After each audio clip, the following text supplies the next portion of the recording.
Hey Sam, what's going on, man?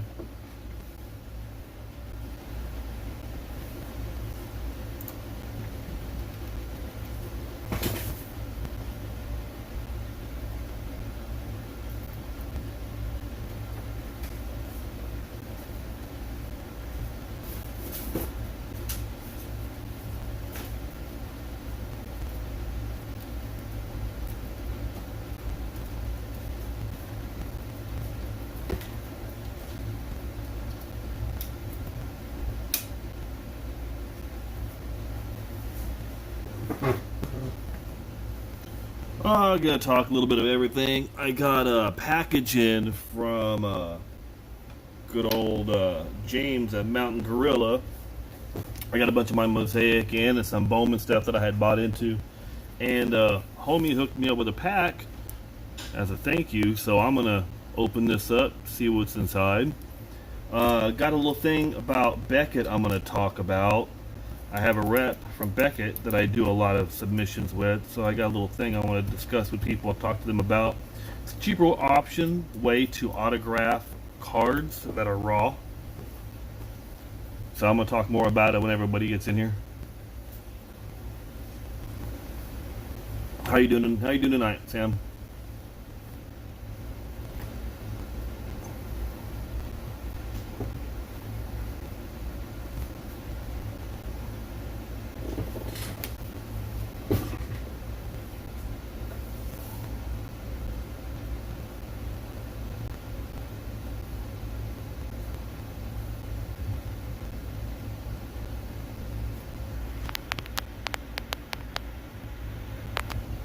Are you guys able to hear me?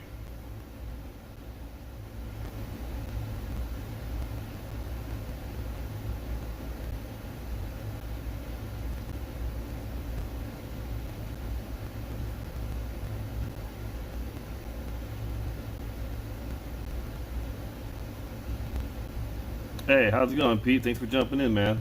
Appreciate it.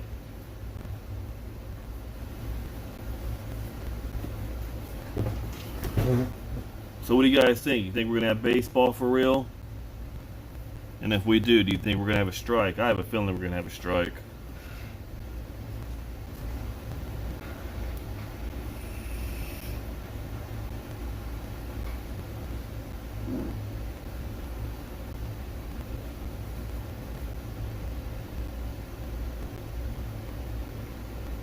How's it going, AJ? Had a little question for the chat, everyone. What do you guys think? Do you think we're actually going to have baseball this year?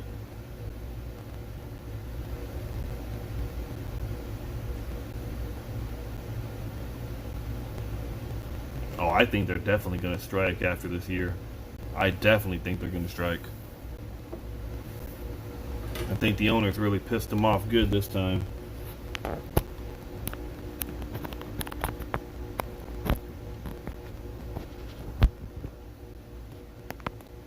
You know, I'm tired of everybody saying, "Oh, it's millionaires versus billionaires." But if you guys go check out Mike Antonelli's channel, he did a pretty good in-depth video about how like 60% of the major leaguers do not make over $1 million.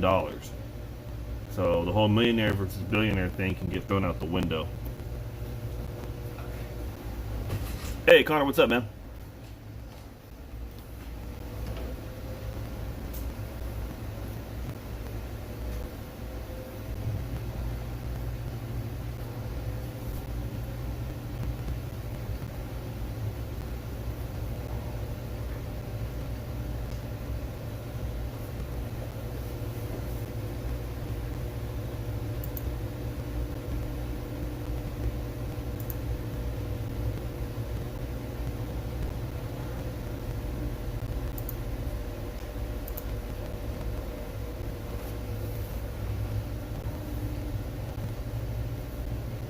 Hey, the card collector, what's going on, man? I'm trying to hit everybody with a wrench, so if you guys want to promote your channel, put a link on, go for it. I have no problem with you guys doing that. Promote. Go for it.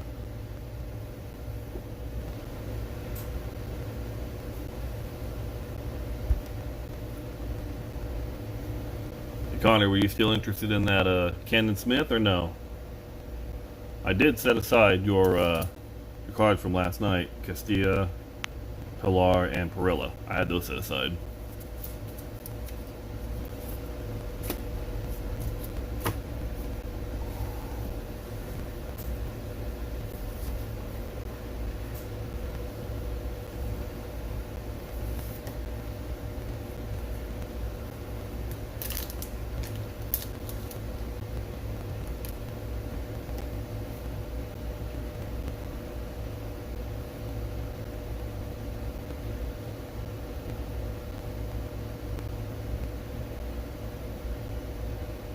Yeah, if you go, Connor, hold on. Yeah, Connor, if you go to my about on my page, my email's right there.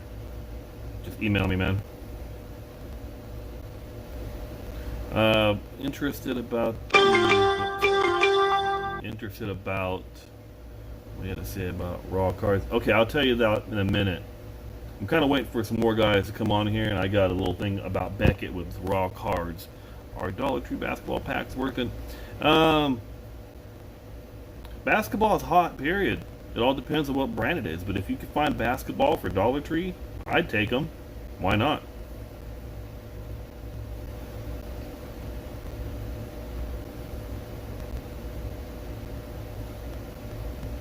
I mean, basketball packs are extremely hard to find anyway, so if you can find some at the dollar store, yeah, pick them up.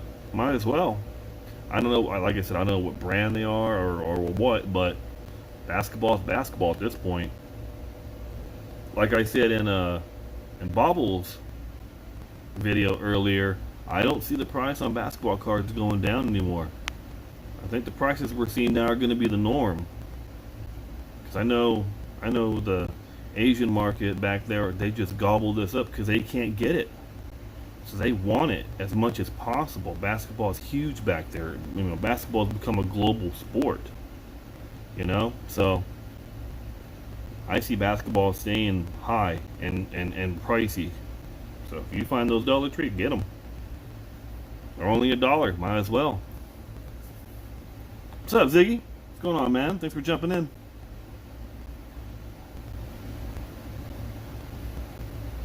Basketball is basketball. Yeah, no matter.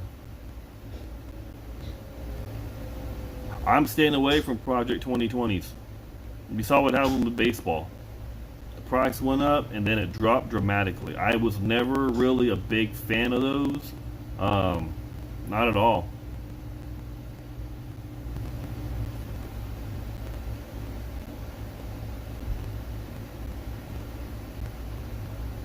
Yeah, late '90s cards right now are really good. That's a good pickup right there, especially if you have some Kobe, some Duncan, some McGrady's, Carters. That's some good money right there.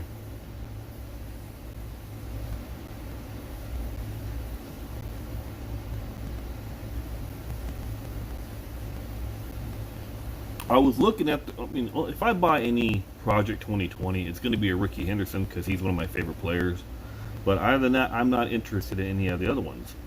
I get it; they do cross the lines between cards and art. You have different demographics, but to me, I don't know. I just never could get into them. And some of them, quite frankly, I did not like the art on them.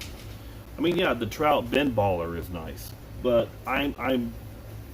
it's like when the Ichiro one came out, the Ichiro one was selling higher than a PSA 10 Topps rookie card. You know how many of those are graded at PSA 10 Ichiro Topps rookie cards? Less than what was made of those Project 2020. You could have got an Ichiro PSA 10, and those cards are extremely hard to grade with those green borders. Finding a PSA 10 Ichiro rookie is extremely hard. But when the Project 2020 are out selling that card, that's when I knew it was ridiculous.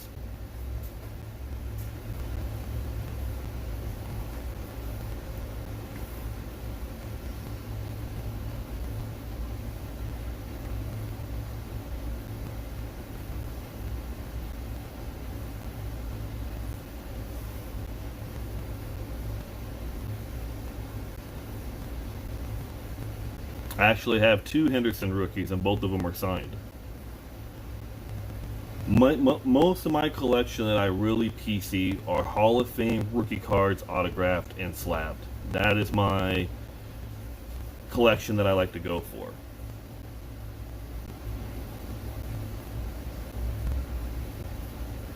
There's a lot of Hall of Famers I do not have. I don't have a Brady rookie auto I need to get. Getting a Jordan is going to be pretty much not going to happen. I don't even have a Jordan rookie. That's one of my white whales that I got to get.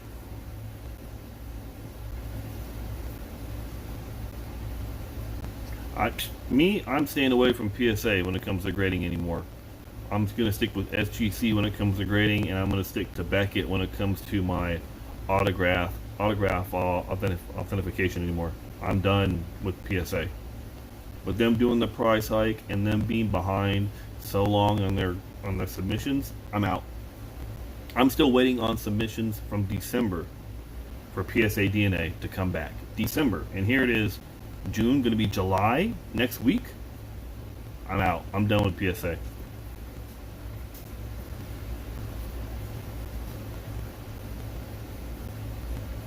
Well, I don't know if they're ever going to have the same value, but they're going to close the gap. I think they're going to close the gap because a lot of people are like, you know, SGC. They're like the new kid, but actually they've been around longer than people realize. So to me, SGC is going to be just as good, but everyone's still, in love with the PSA. Oh, PSA. No. I don't think PSA is what it's cracked up to be. To me, they got the ugliest slabs. I love Beckett slabs, and I love SGC slabs. PSA slabs, they are just, I don't know. Watch. Here's a good example. I have each of them right here. I just got this rookie. I think this rookie looks extremely sharp in that SGC slab. The gold edition auto. I love it. I love the black. I love the tuxedo look. Beckett slabs. Okay. Really nothing to it. Clear. The red. I get it. It's just, to me, it's lackluster. It doesn't show me much neither. Beckett slabs, to me, they're just a lot more thicker, a lot more durable. I've always liked the labels on these. To me, I just think Beckett make a better slab. In my opinion, that's just my opinion. But, if I'm going to go in order, I'm going to say Beckett, best slab. After that, I'm going SGC, and then after that, PSA, you're last. That's the way I look at it.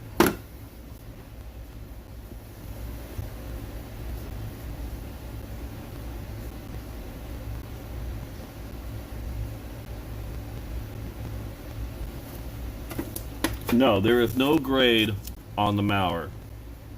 I just got the card encapsulated to keep it from getting destroyed, basically. I didn't want to get it graded.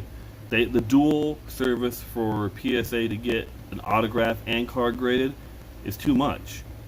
To do that, it's going to be, I think, $20-something to get just this card graded and the autograph graded. No, I'm not. I don't care. I'm more about preserving the card, the auto, in a nice slab, and in this case it was PSA, but just in a slab so it doesn't get messed up. So that's the way I was looking at the time. This right here, I'm gonna be selling it because I don't really have any need for it in my collection anymore, since I do have a Mauer rookie card auto. So if I don't have a rookie card auto, I usually get a card autograph just to suffice until I actually do get one, and I have one now. So I'm going to be selling that one. The Hira, I actually have two of them, so I'm going to be selling one and keeping another one. And like I said, the Henderson I just got, so that's not going nowhere. If you guys want to talk slabs, we can talk slabs and what your guys' thoughts on them. Go for it. To me, it's going to be this order of my slab preference, just like that.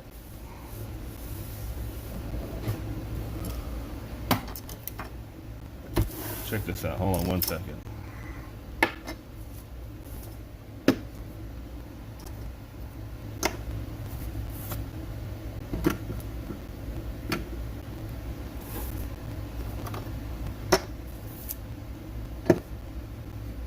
Okay, now honestly, out of those three slabs, which one do you like?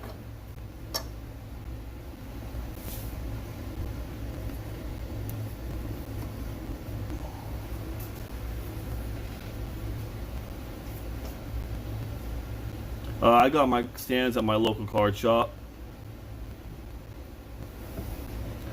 I only grabbed 4 of them because I don't use them very often, but I grabbed a couple of them.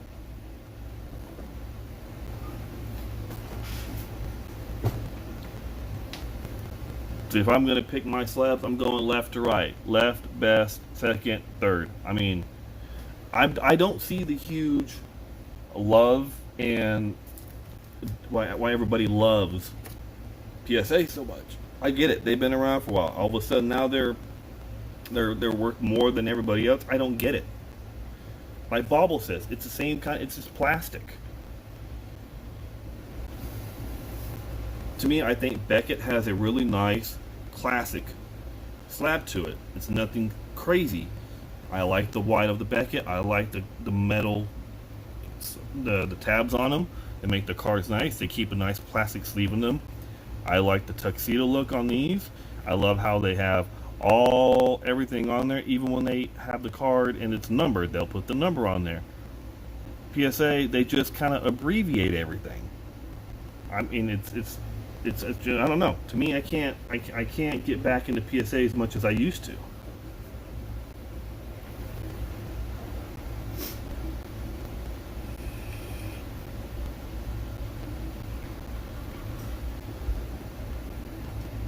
No, I think SGC is a great slab. I mean, they don't do autograph authentication anymore because their main guy left to go to Beckett. So now SGC do not certify autographs that are raw anymore. They'll do certified ones, but they will not do raw like that anymore. This is before he left.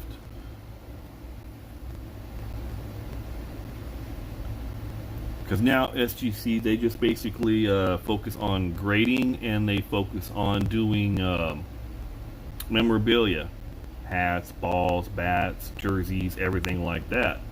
They still authenticate those, but they don't do cards no more.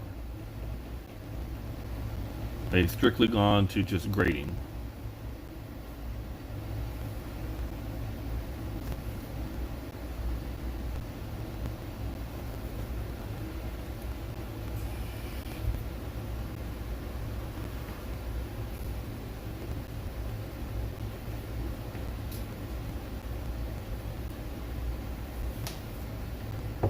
Since I've been on for 20 minutes, I'm going to talk about the Beckett. So this is another new little thing that Beckett does. If you don't want to pay for the slabbing fees, this is another alternative. I'm working on this specific set right here, the 91 Topps. I'm working on this set, specifically an autograph set of it. And the price to get these done is $7 per card. They're not slabbed, but they keep them in the card savers. They do put the gold seal on them. Have the writing on here that if it's tampered with, the authenticity is no longer valid. But to me, this is a cheaper alternative if you want to do sets. There's no grading on them. It's just basically authentic autograph certification. So this is another new thing that Beckett does offer.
Um, the cards that I send out for autographs, some of them are through the mail, some of them are through private signing, some of them I get done in person. So out of that whole set of the 91, I think I'm down to maybe 8 or 9 cards to complete the set. I just sent my guy at Beckett all the cards that I have done from my 91 set to get done in this. I have 90% of the Hall of Famers and big league guys in slabs already. So I've been working on this. I've been working on this set for a good 5 or 6 years now.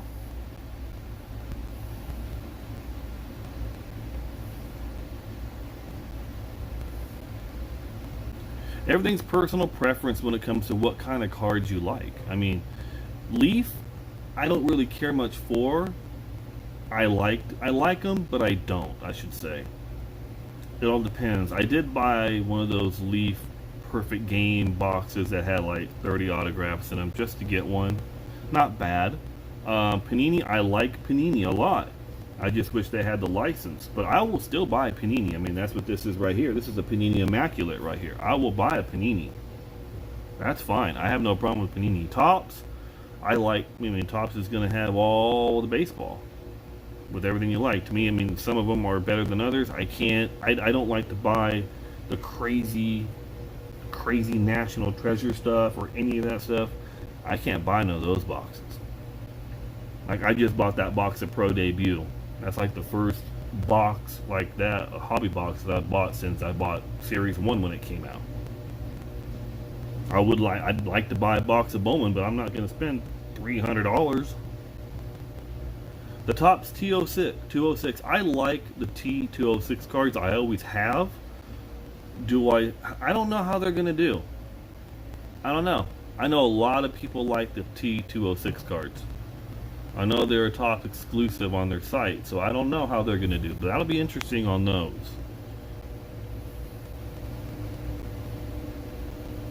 So, Void, thanks for stopping by, brother. Now, the T206, I don't know. Aren't they? I know they're only doing one set, but are they doing multiple sets at a time? Like, I think they were doing 10 or 15 cards and then another 10 or 15. Was that what they were going to do, or was it just one time, one set? Because if they're only doing one time, one set, it's worth getting, I think.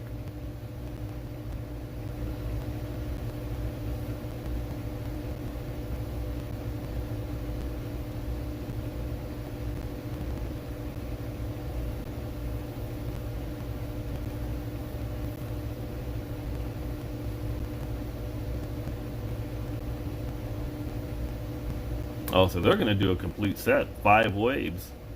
So that'll be, well, I take that back. First wave is sold out. Second, yeah, no, I think the T206 are going to be interesting.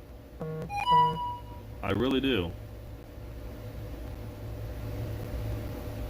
I didn't get in on it, but I like those a lot better than the 2020 project.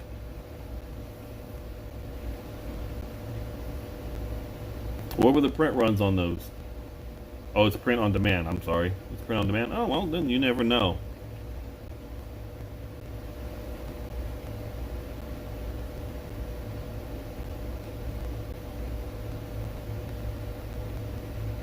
Now, Ziggy's got some good content. I love some of your content, Ziggy. I love it a lot. I'm kind of wondering how your Investacard and your other investing things are going to go.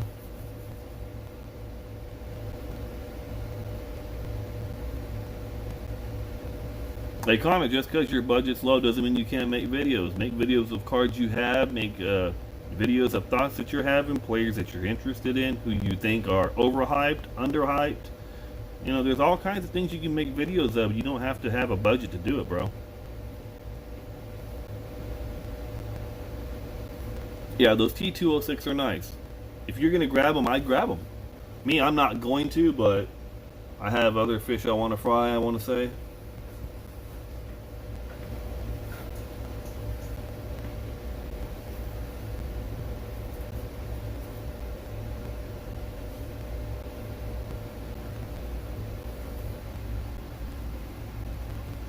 Okay. You're working on the 85 KC Royals. Okay. What are you doing the tops, right? And if you did the whole set, that's doing the whole set. But if you just want to do the team, that's another one. That's another thing to do too.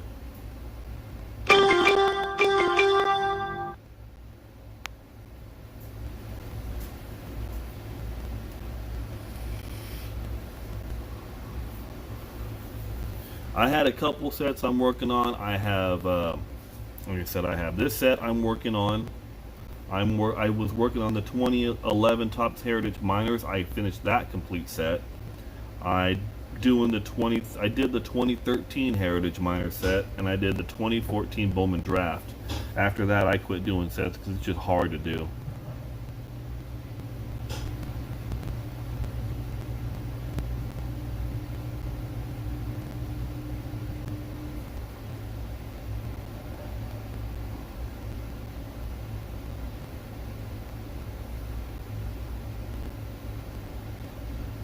2013 Heritage Minors, you got a lot of good players. Javier Baez is in it, Xander Bogaerts, Lindor, Jock Peterson. Oh, who else is in that set? Oscar Taveras, who passed away. Corey Seager's in that set. Buxton, Rosario, Sano. So there's a lot of good young players in that 13 Heritage Minor set.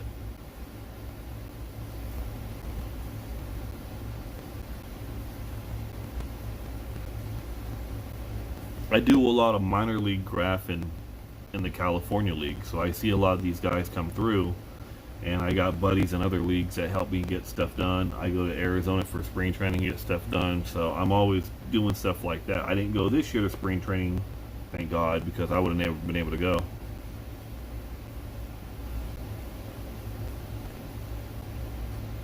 (2018) Top Series 1. Isn't that, well, isn't that, wait, 2018, I'm trying to think. Isn't that Judge and Bellinger?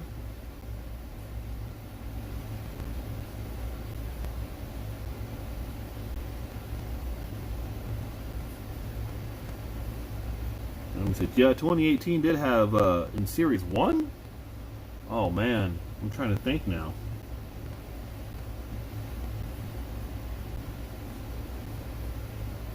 Heck, I can't remember who's in Series 1. Yeah, Judge and Bellinger were in 17. Is Devers? I think Devers is in Series 1. Rafael Devers. In 2018 Topps. I remember the Series 1 wasn't as good as the Series 2 in the update.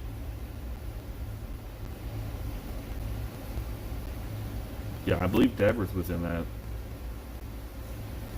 Oh yeah, Walker Buehler, Jack Flaherty, Verdugo. Okay.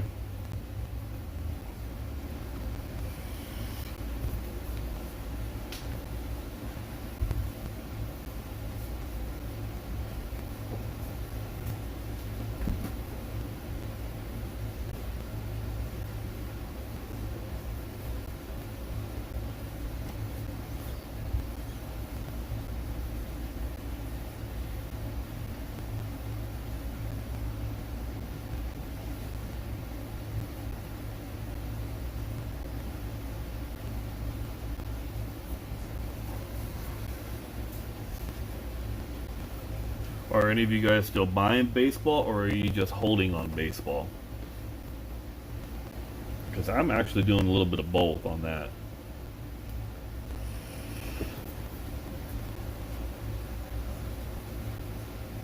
I'm going to start shifting my focus to football pretty soon with it coming up. I know baseball apparently is coming back. We'll see. We'll see for how long. They could play 1 week and then shut it down. I don't know.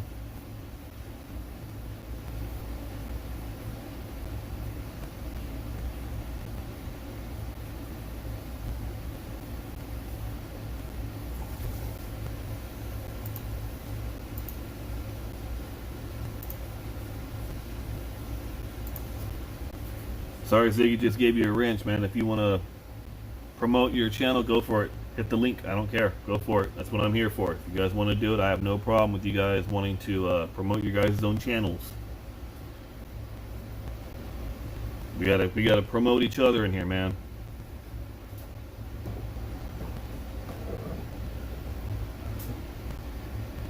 I think Pete's team's gonna be the Royals since he was collecting the Royals.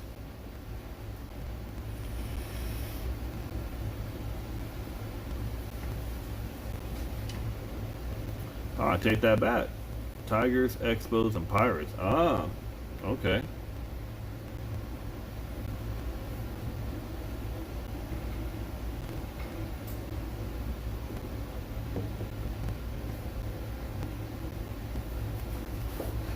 Yeah, dude, guys, if you guys want to put your channel link on here, by all means, please do so.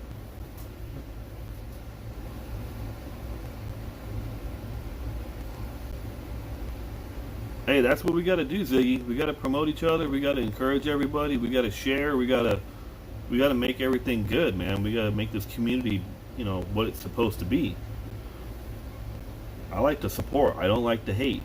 Anybody that wants to hate or throw shade, I am not gonna promote you, and I ain't gonna talk to you.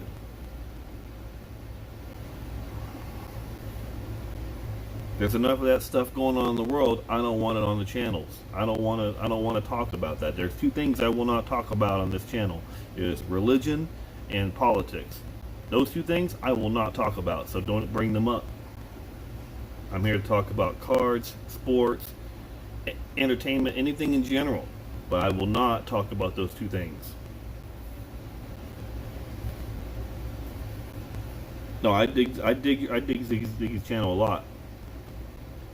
He's come up with some really great ideas on it.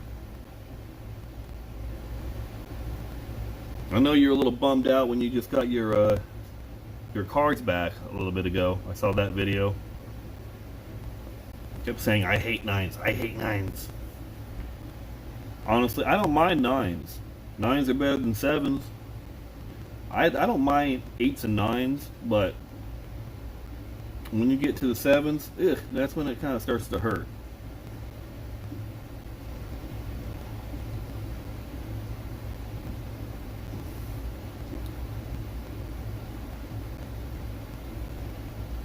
Well, I talked about the Astros. I have no problem talking about the Astros. Here's my theory on the Astros. They got caught. Here's my theory on the Red Sox. They got caught. That's the problem. Cheating has always been around in baseball. If you ain't cheating, you ain't trying. So, there's no surprise in that. We've had it through the steroid era. We've had it through this now, with the sign stealing and the trash cans. There has, pitchers always having stuff in their pockets to doctor the baseball. It's been in baseball since the day of time. They always want to get an edge of any way possible. Exactly, the Black Sox. Every baseball has always had a black eye when it comes to stuff. It always happens. So, was I shocked by it? No. Well, that's cheating. They let their opponents win because they wanted money. They got paid to lose. So in essence, that's cheating the game of a true series. So yeah, they did cheat.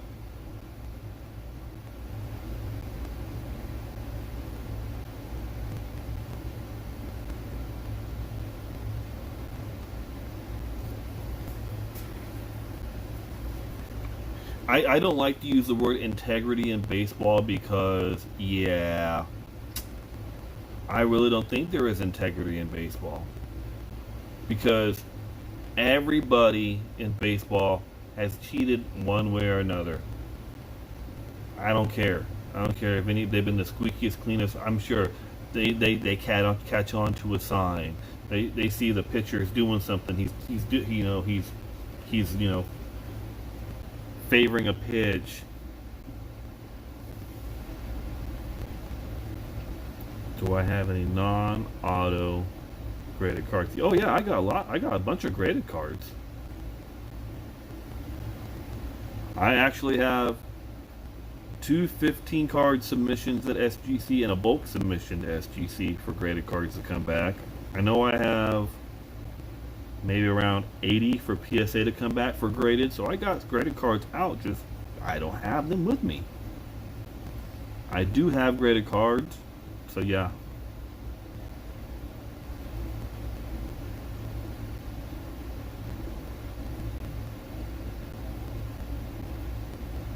And sometimes I never got that why a graded card is worth more than an autographed card. Because they make millions of the same card, but they don't make millions of the autographed cards. That's what I don't get. Like, you can get that Joe Mauer right here, regular card all day long. But to get an auto relic of this card, there's only 25. That's why I don't understand why sometimes the autographs are less than graded cards. I don't understand it. Okay, the card's perfect. It's a grade 10, whatever. But there's a million of the cards that they made with the print run. But they only made 25 of those. So why is that one going to be less than a graded 10 card? I never understood that either.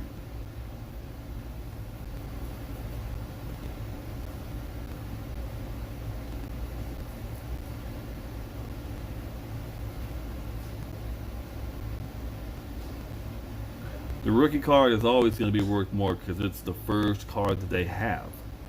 The first card's always worth more than the last year because the last year card really don't mean much considering that they can always make another one next year to say, oh, a commemorative card, or like they can make archives. They're still making Babe Ruth cards in archives. So those right there are a dime a dozen, but the rookie cards, those are worth more because that's the first card of them. Not very many players come out of retirement anymore. When they retire, they pretty much call it a day, unless you're Gronkowski, who came out of retirement.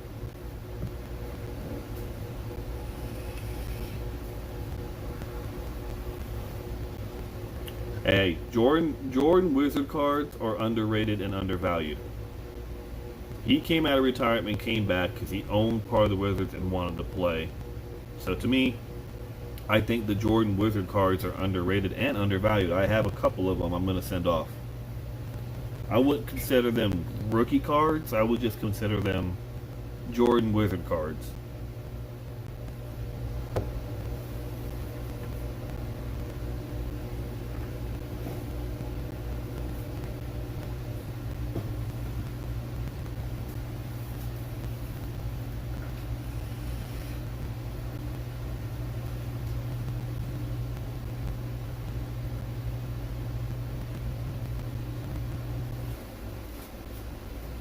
I mean, Jordan's always going to have value. It's Jordan. He's the GOAT. To me, he's the greatest basketball player of all time. He's going to have value no matter what.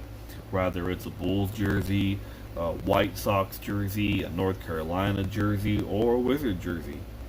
I think he's going to have value regardless of what he was on. Hey, good night, Connor. Have a good night. Thanks for jumping on, man.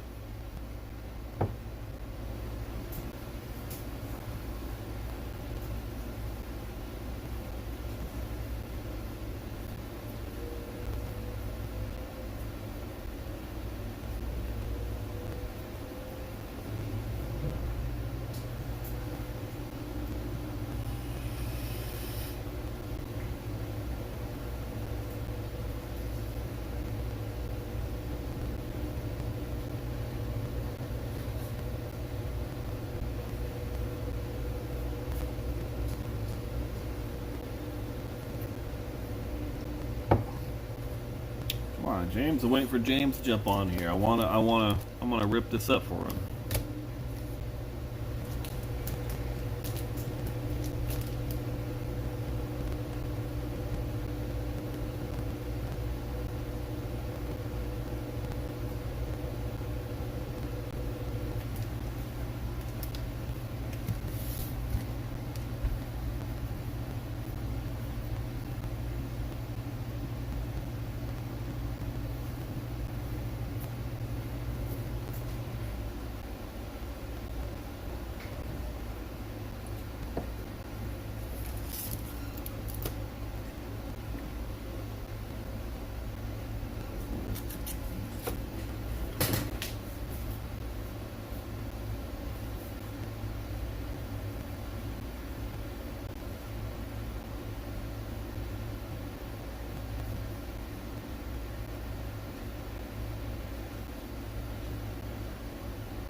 Who else we got in here, chat?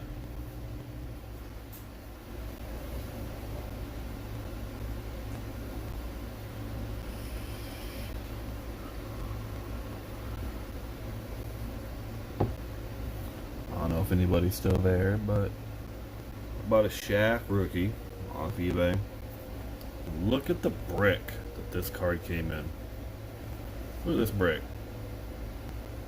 I don't know if these old collectors like me will remember the brick. Look at that. All that for this card. This card was in this brick. Jeez. It's like having a gold bar. That's what it feels like.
What's up, Boom? What's going on for you tonight? What you doing tonight, man?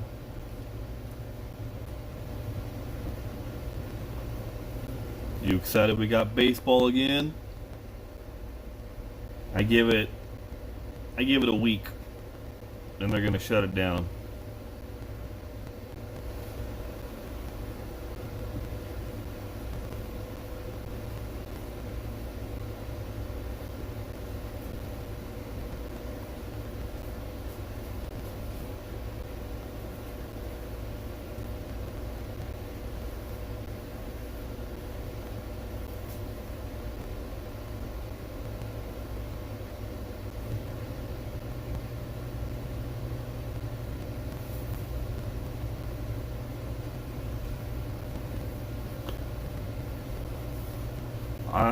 Well,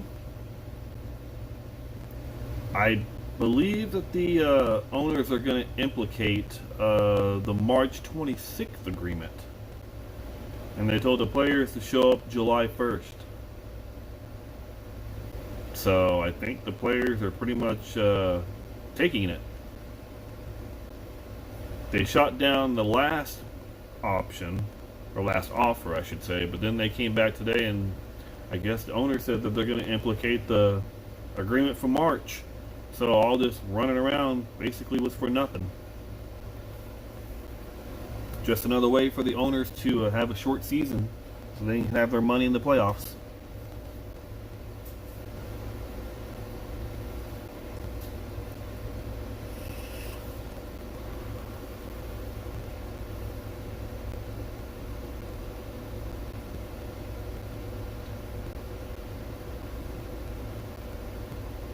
I was having a discussion earlier about 3 grading companies, the slabs. That's why I got one of each of them out. I was talking about the new Beckett SOAs that they do. I may have a code for next month for July for the chat.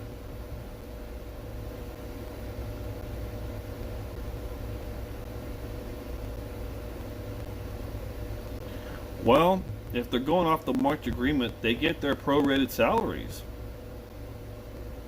And they get a 60-game season, and I'm not sure if the playoffs are extended or not. But they told them to all report July 1st. So who knows what's going to happen. But here's my thing. If they're going to show up, how long is it going to last? before the whole COVID thing takes over and they got to shut down again. I don't know. That's the major question.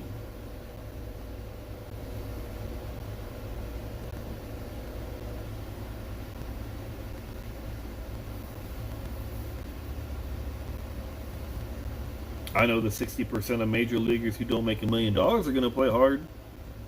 They want to play next year.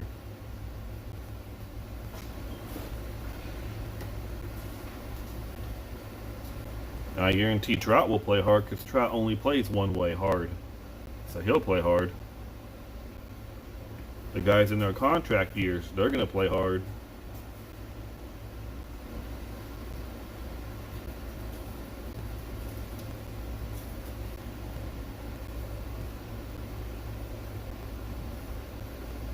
Did you fall asleep during the auction boom?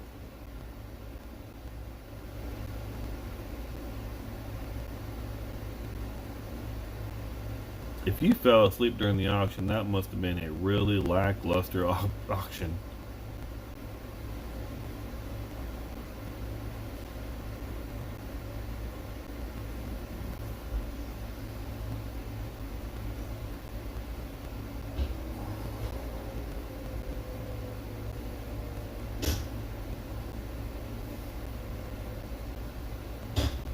Oh, if you fell asleep during that auction, that must have been a horrible auction. That's funny though. No, that's what that's the thing. Baseball to me, I think will be okay because literally only two people touch the ball every time, the pitcher and the catcher. I mean, the right fielder could not touch the ball for literally, 2-3 innings, and I'm sure they're going to make the players use the same ball back and forth who they're warming up with to make sure it's just that one ball. They're going to only have players handle their own equipment. It's going to be interesting. I don't know how they're going to do it all. But honestly, I think the no fans in stands owners don't care. They want that TV revenue from the playoffs. That's what they want. They want the TV revenue. They don't, to me, they don't care about fans in the stands because they have to share that revenue with the players.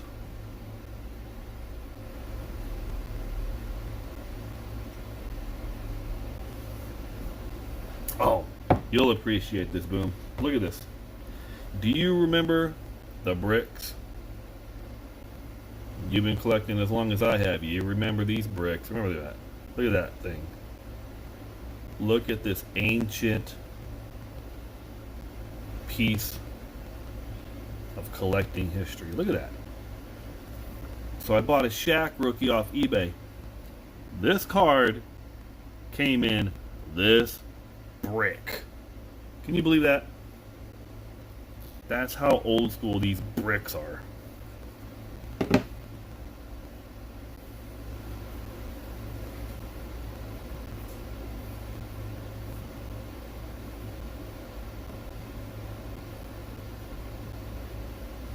If they go in the stands, they're not going to let you. They're not going to let you throw them over. They're like, nope, keep it now. They don't want none of that.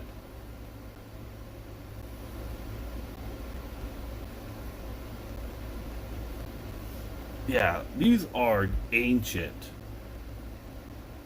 I saw this and I laughed and I was like, you know what I'm going to do? I'm going to keep it. I wasn't going to throw it away, but I was like, you know what? I'm going to keep it for the simple fact of that's some history. I don't see these very often anymore. They don't sell these anymore, I don't think. So, this might be a little collector's item someday. Let's listen to that. Jeez, that thing's massive for that. And I just bought this Shaq because I'm going to send this in to get graded. I'm working on a Shaq rookies. I didn't have this one, so I wanted to get this one, but it was in that big ass slab, man. Crazy.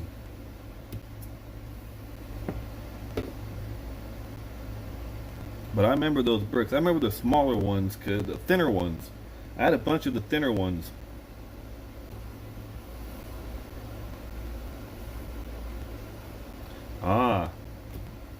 Okay, yeah, melt it down, make a case of top loaders.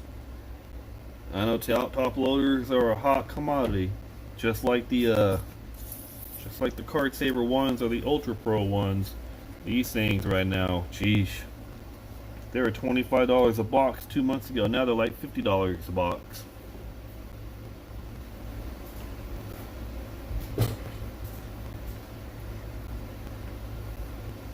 Actually, I can't remember what I paid. I don't think I paid shipping actually.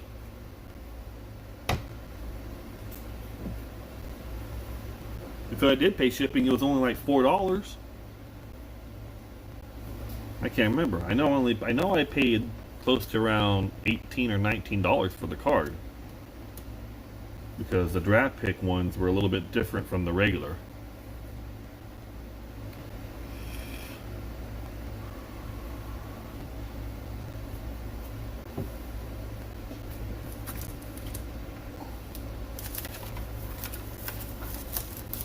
I've been putting stuff aside that I'm going to try and do an auction next time I have a day off. I'm probably going to do one. What do you guys think of that one? Anybody interested in a 65 Necro? Or a nice little Bagwell Auto Universe? Nice Odell Beckham rookie? Bill Mazeroski 71 auto. Some really dark. It's a pen, but still nice card. And then I have the this nice Al Kaline that I had gotten done through the mail. Actually, before he passed away. So, and it's numbered at a 250. Kaline was really great through the mail. You know, you did pop him a fee, but he did do his mail. He was very generous about it too.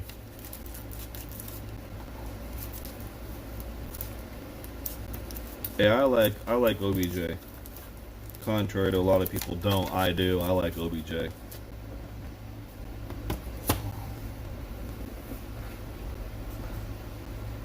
I was kind of hoping OBJ would get traded to the Raiders. I don't think the Browns utilized him enough. Plus, I don't think him and Baker Mayfield get along very well. But, you know, they did say OBJ did play hurt last year, so you never know.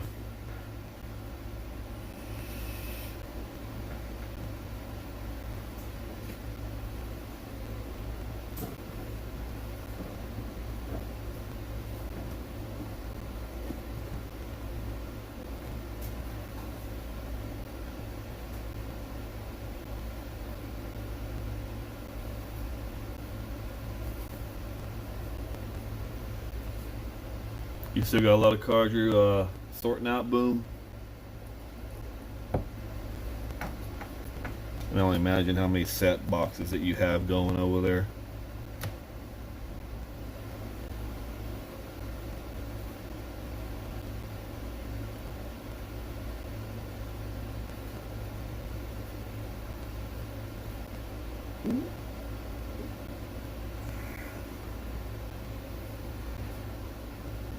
I kind of figured you'd be sorting. As much sorting as you do, I don't know why you don't invest in one of those sorting trays. I thought about getting me one of those sorting trays because I'm tired of having a stack of cards. I'd rather just have them sorted by teams and then just figure out what I'm going to do. In your case, you'd be sorting them by numbers, so I figured that would help you.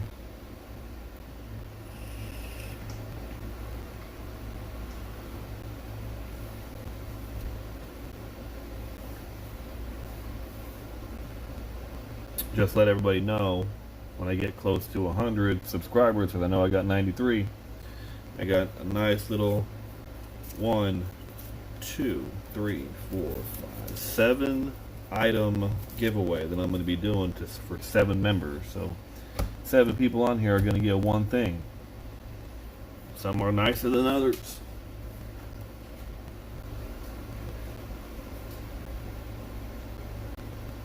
Yeah, I saw that 52. Man, if you find any of those old cars like that, you snag them up. I know I have some 30s. I know I have some. I believe I have 30 cards. Oh, you got the 800 tonight? Good for you, Boom. Good for you. I'm still working on my first 100, man.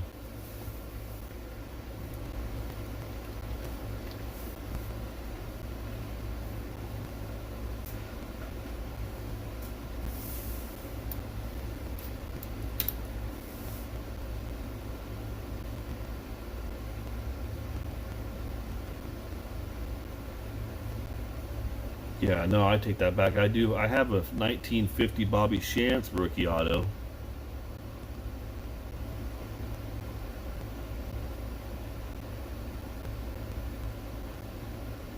You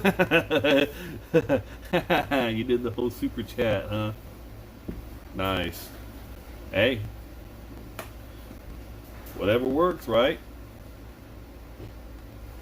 I ain't gonna be chasing subs. It's just whoever wants to join can join, man.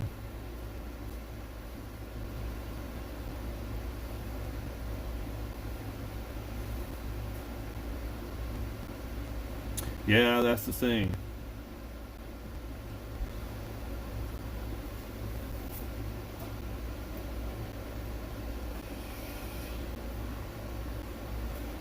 Yeah, if you want it, hey, like I said, if you guys want to put your link up here to your channel, go for it. I'm all for it. Go for it. No problems.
You got it, Pete. I got you.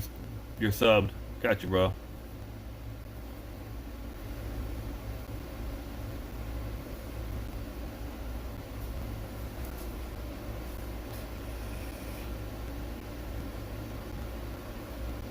There you go. See? Two more for you, Pete. That's what this community's about. Getting everybody subs, jump on everybody's bus, just throw some support. All we ask is for everybody just to show some support. That's all we want. Show some love for the community. Like I said earlier, YouTube ain't gonna care about us. Everybody hit that thumbs up. Everybody, make sure you like the video, leave comments, because YouTube don't care about the little guys. They just care about the big guys. We gotta take care of ourselves.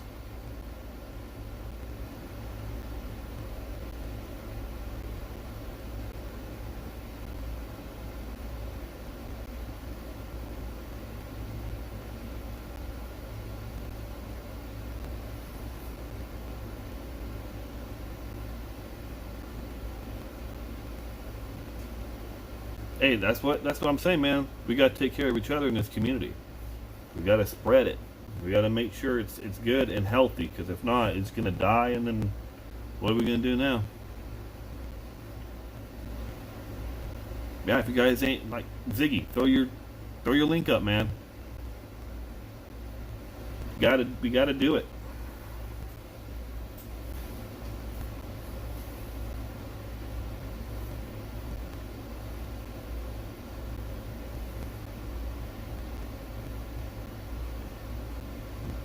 Yeah, Boom got the Boom said he had to pay $5 in the super chat on the Passes Alive auction to get the 800.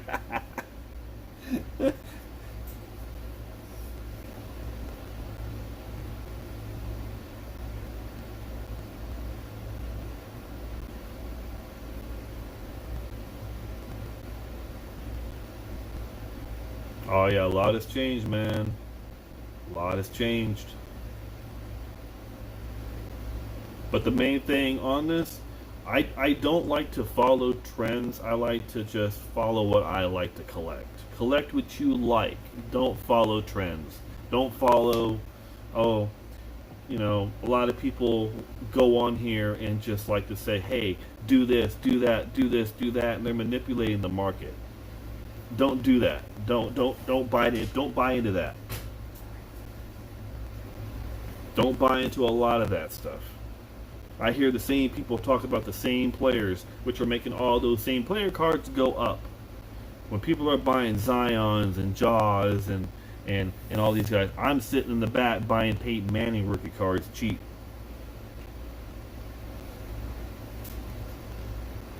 Peyton Manning rookie cards are so cheap.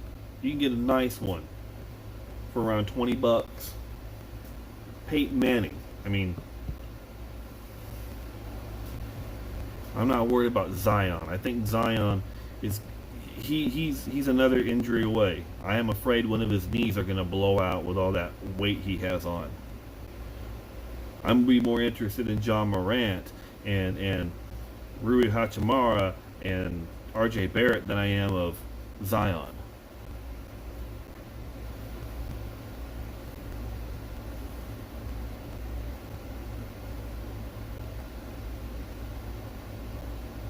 I collect who you like in the NBA. I think I have 2 Zions. One of them I paid $5 for. And that's not a special card. It's not like a crazy card, but I only paid $5 for it. Hold on, let me grab it. I'll show you which one I paid for.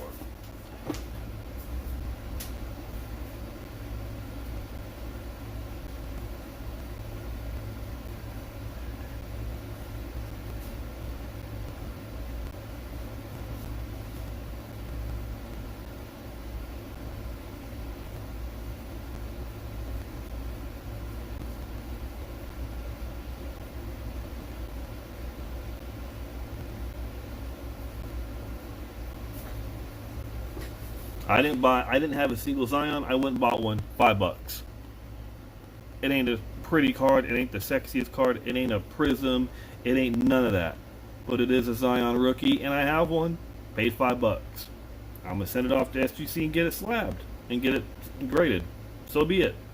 But like I said, you don't have to buy the big expensive card. There's nothing wrong with having one of these kind of Zions or a different one.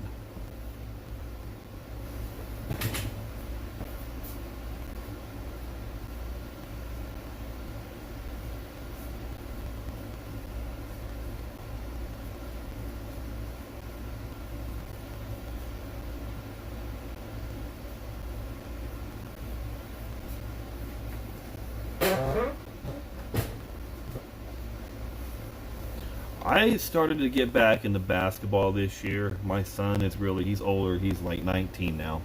He's really into basketball, so I've really gotten to basketball with him. I've been dabbling in football for a couple years, but I'm dabbling more into football. So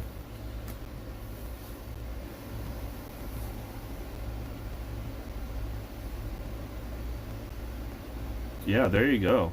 You might have something in there that's, like you said, treasure. Yeah, baseball right now, unless you're going to try and get a Jason Dominguez card or anything like that, it's kind of like, woof. I don't understand that one bit.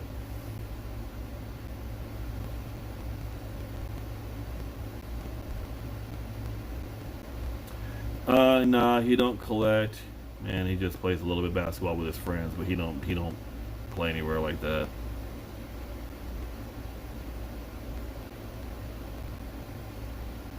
Yeah, I know, damn kids. Gonna get you into hobbies, gonna get you into stuff that you don't want to get into. I've been collecting cards, baseball majority, since I was 6. And I've been doing it since.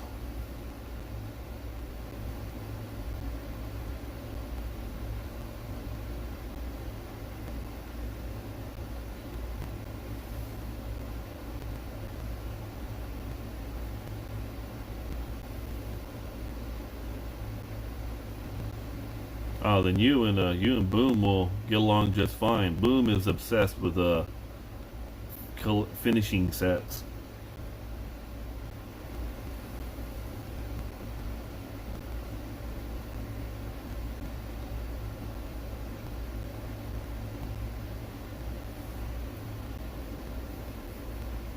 I would say 90% of my collection that I have is baseball. I do have football, I do have basketball, I do have some older 90 to 95 hockey stuff that are just I don't have no interest in, but I have it. Back then I was little, I was collecting everything that I can get my hands on. I never got into Yu-Gi-Oh! I never got into Pokemon. I did get into comics for a little bit, but not very long. So baseball cards just stuck with me.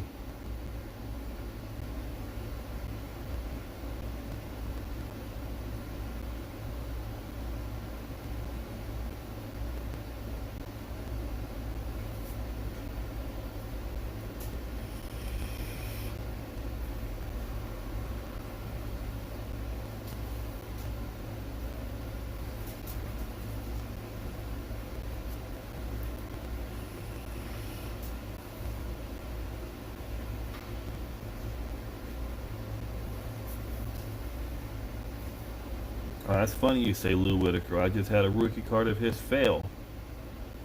So I bought a Lou Whitaker rookie card, and it had a JSA sticker on it. So I was thinking, oh okay, it's gonna be legit JSA. You know, they're pretty. They seem pretty legit. I've used them before, so I buy the card raw. So I said, okay, I'm gonna take this card and send it to PSA. Well, it failed. So I hit up my buddy at Beckett, and I was like, I'm gonna send this to you. Let me know what you think. It failed Beckett. So now I have a Lou Whitaker rookie card with a JSA sticker on it that PSA and Beckett will not touch. So it kind of makes me question JSA a little bit more.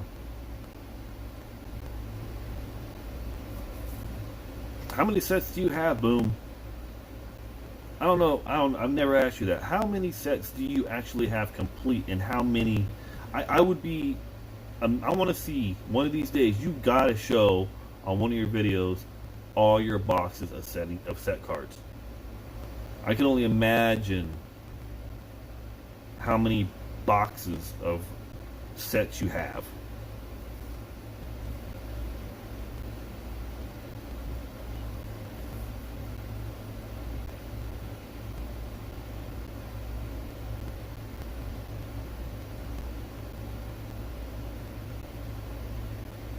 Oh, you're working on the gold parallel. Yeah, I know you had a big box of those. You said you didn't have the Jeter. I have the Jeter, but I'm not gonna. I ain't getting rid of it. Yeah, Whitaker will not do $5. Whitaker through the mail. You're gonna at least have to pop a 20 to him.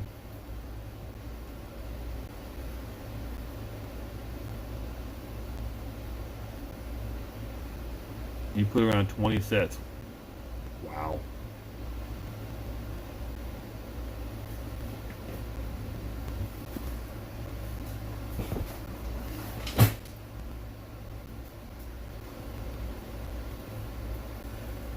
No, Whitaker. He likes the money. He's gonna take. He's probably gonna take 20 or 25.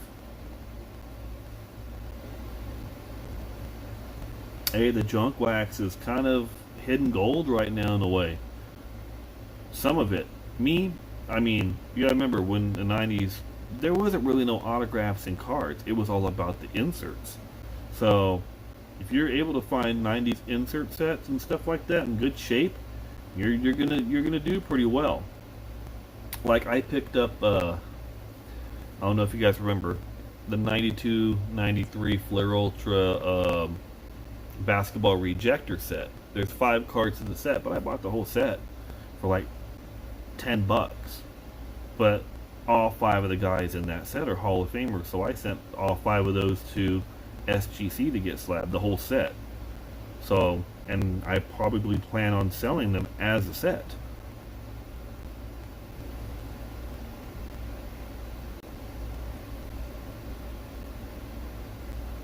Wow. Yeah.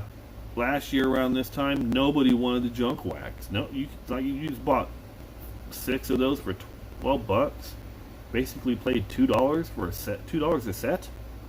Come on.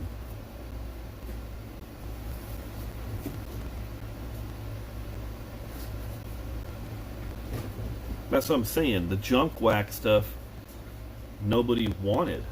Now everybody wants it, but little do people, yeah, hand coil. Oh wow.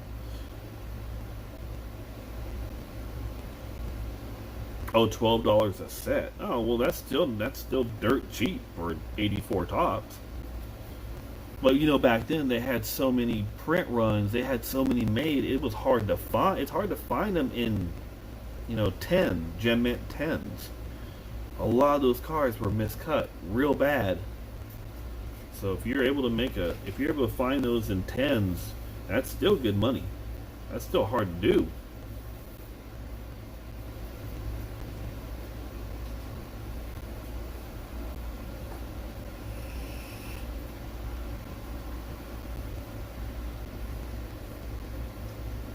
I should send you some boxes that I have, Boom, that are already in large flat rate boxes, taped up of just extra and commons and stuff that I don't need. So if you wanted them, you pay for the shipping. You can have them.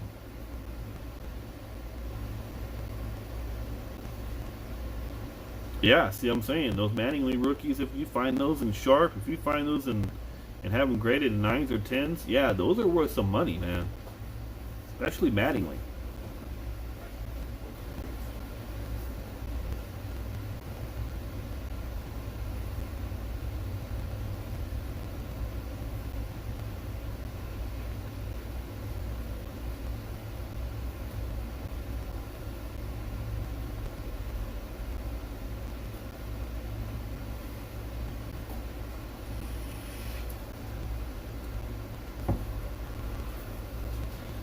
Like I said, I think I have probably two or three of those flat rate boxes, those large ones, full of baseball card commons that there's gonna be duplicates in there, but cards that I don't need from all kinds of different years and different teams. So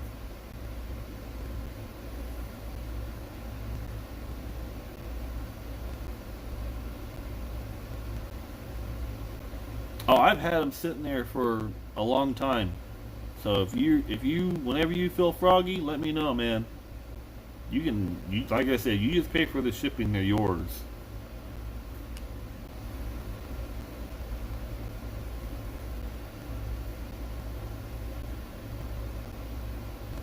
If you're wanting them, I'll just set them aside and leave them there. I'll just put a note on them saying Boom wants them. And then whenever you're ready, I'll just be like, all right, they're coming.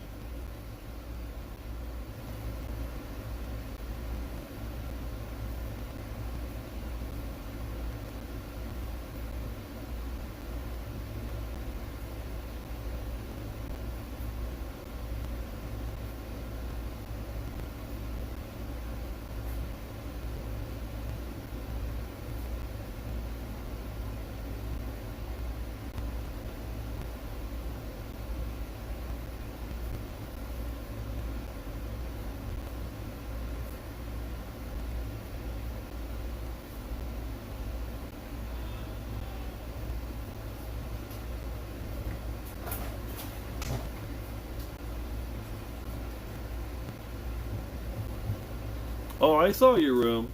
So your garage, you're going to be making a lot of shelving.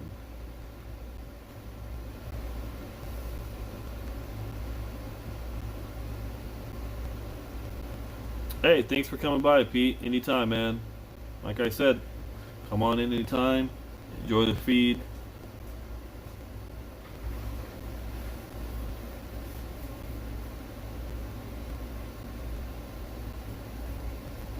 That's all. That's what it's all about, Pete, man. Thanks for coming by. Yeah, you're gonna need to make some shelving. Definitely make some shelving.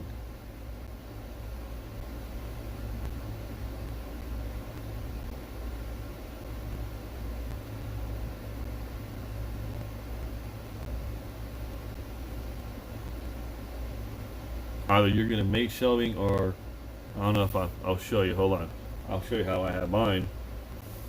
Mine is kind of interesting how I have my shelving done. I have my garage, but that's how I do my shelving. I bought a bunch of those and I got them all in their boxes. And then I got my workstation with all my stuff. So yeah. Just like you, my garage has turned into my card room.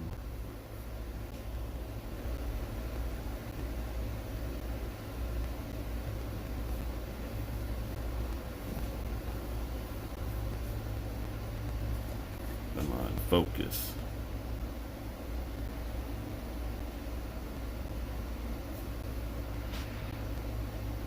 There we go.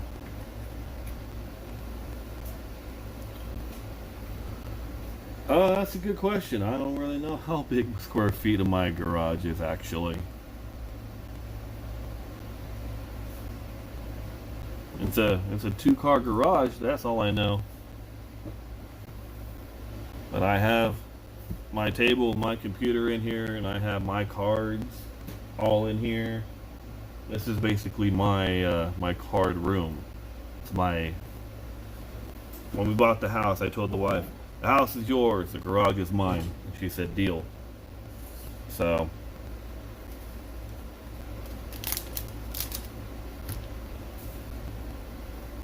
Shelving all the way around it, and then just a table in the middle. That's what you're gonna need to do.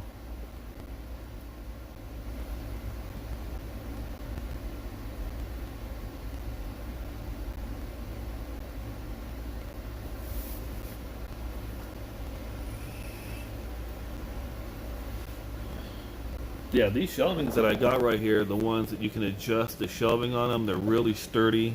They got the ply board on them. They're really sturdy. And I think I got those over at Lowe's. So if you're looking for shelving, that's a nice little way to get it. Those right there. Now focus. There we go.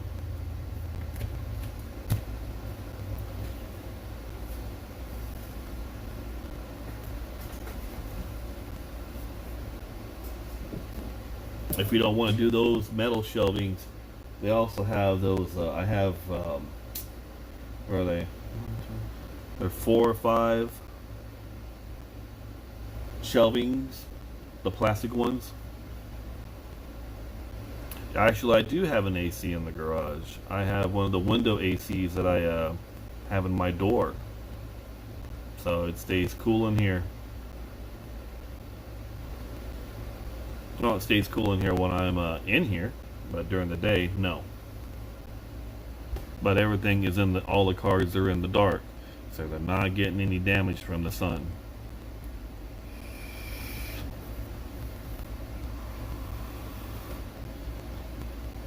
Oh yeah, good luck getting in my garage. It's Fort Knox.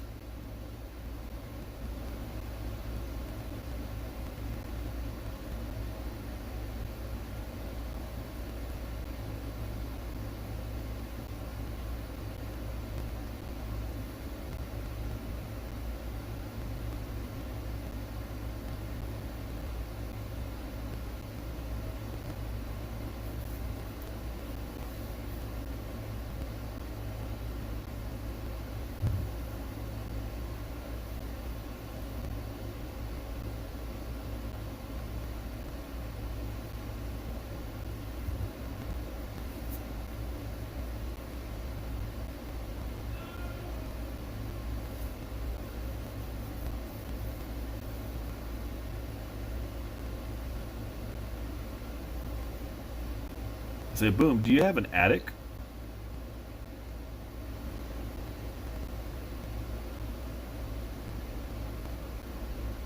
Or I should say, does your garage have enough room for an attic?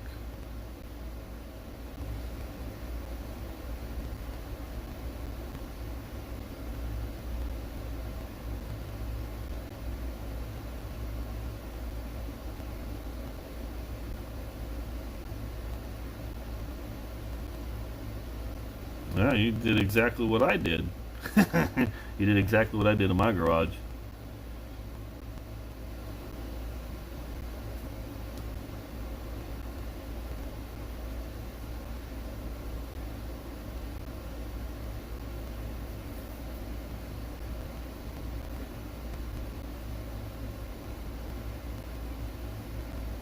Oh, the attic is too hot. Gotcha.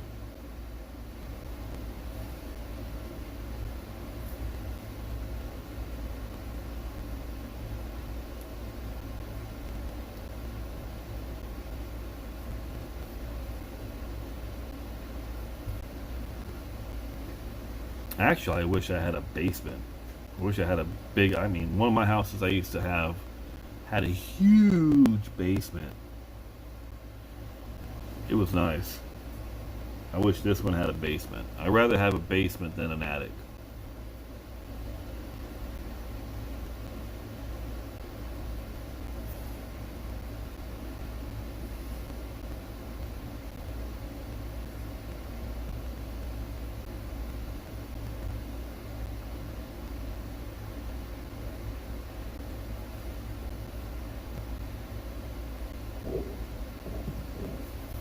I didn't put a gas heater in here. I did put a lot of insulation in my attic on the roof and on the top of my roof and everything like that. So it stays pretty warm in here.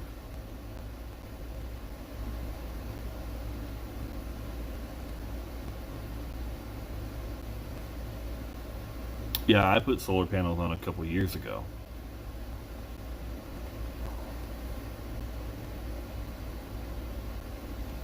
But yeah, the door that goes into my garage, I closed off the door and made it a flush wall, and I did put my window AC in there, and I do have security all over this room, and I do have cameras everywhere.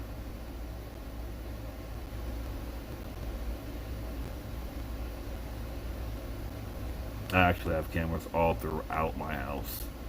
You're, you would never see them because they're pretty hidden pretty well.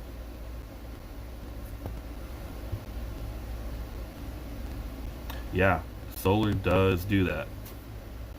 Solar will make your bills a lot nicer. That's for sure.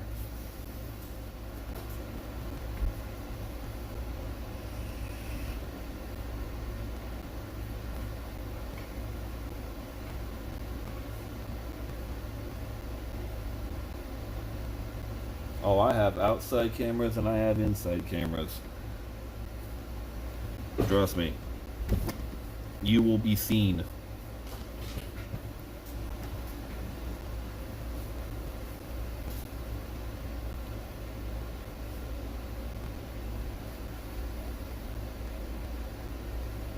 If my cameras don't see you, then one of my guns will.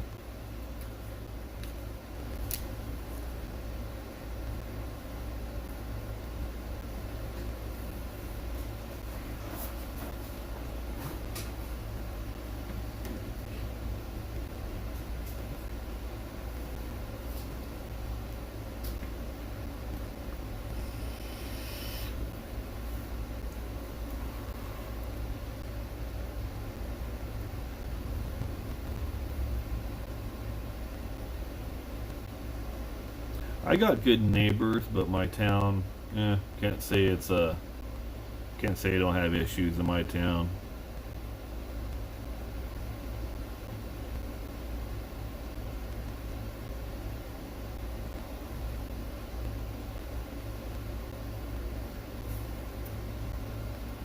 Ah, just throw a steak out there. They'll leave you alone, or they'll just keep coming back for the steak.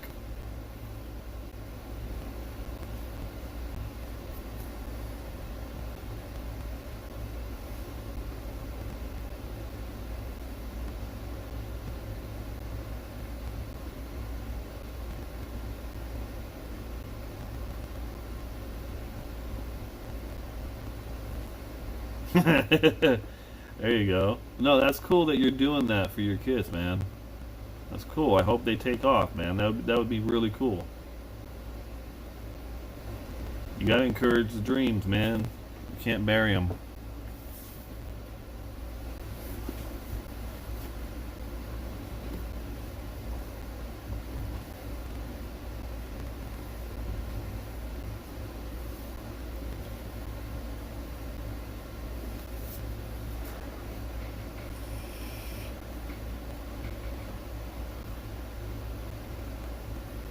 Oh, you're gonna put a green screen in there? You're gonna get all fancy with it. Nice. I wouldn't mind putting another camera or two in here, but I don't like people seeing my ugly mug.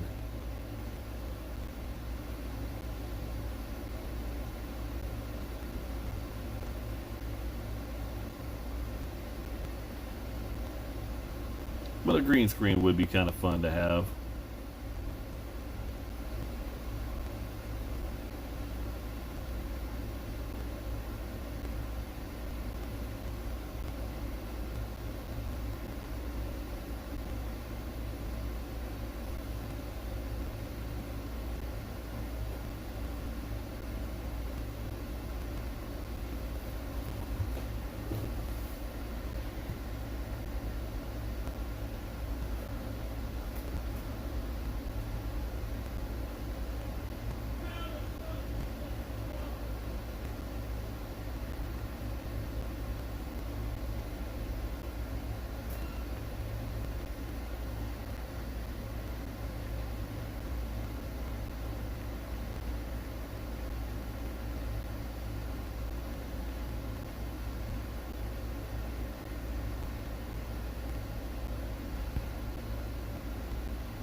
There you go. That'll be fun.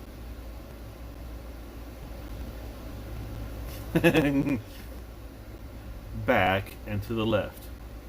Back and to the left.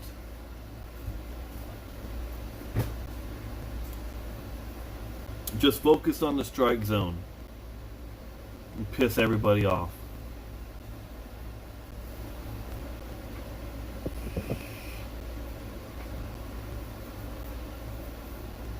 Let the rally monkey run through the screen a couple times.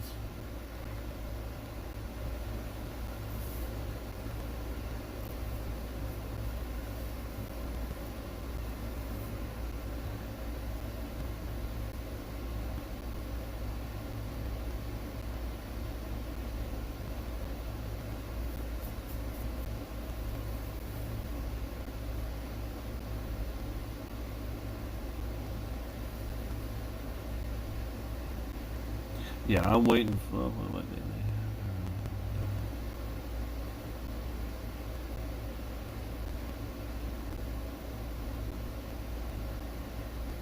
Oh, nice. You got to meet Akon, huh? Nice, nice.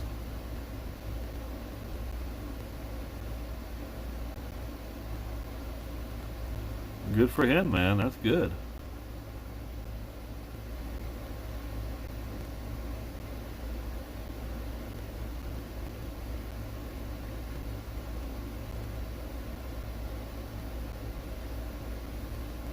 Hey, at least they're doing something. At least they're doing something that they like to do.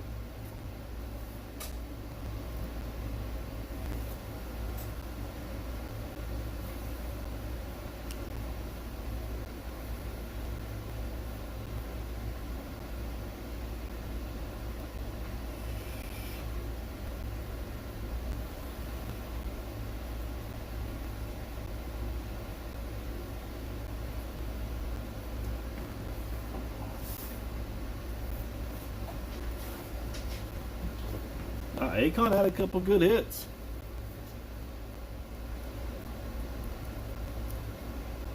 Ain't heard much of him as of late.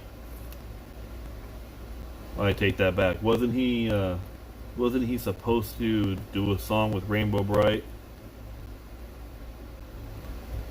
I don't like to call that rapper by his name because he just looks like Rainbow Bright.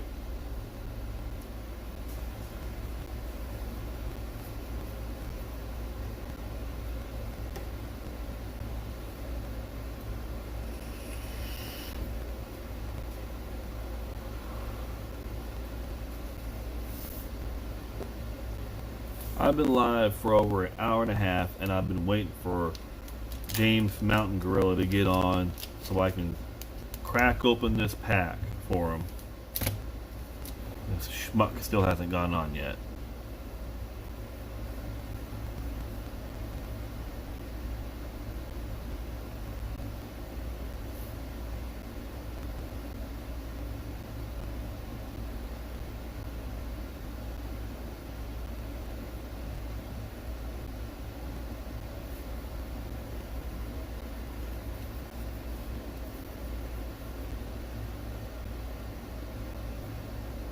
Hey, Boom, you didn't pick up none of those slabs at that flea market, did you? I know there was a couple cards that were slabbed.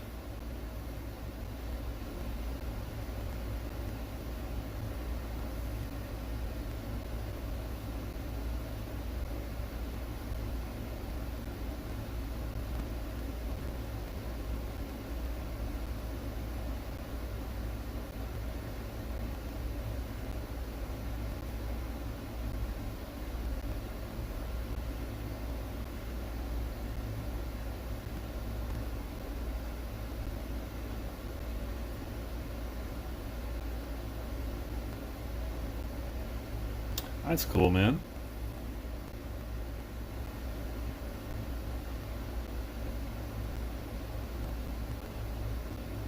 What was the holiday? Oh, was that the holiday that was autographed? Yeah, $50 for that one's a little too much, I think.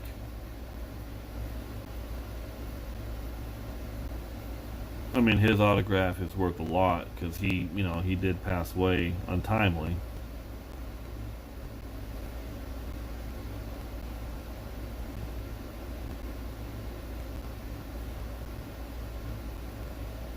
Yeah, I was looking to get that one card at one time on eBay, but I just couldn't pull the trigger on it. It's a good thing I didn't because I ended up getting a different Roy Halladay autograph card.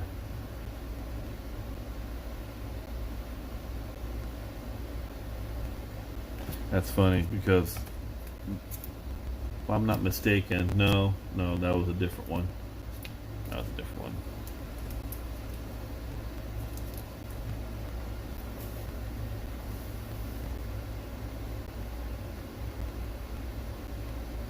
Yeah, it was his own fault, unfortunately, but still, damn shame.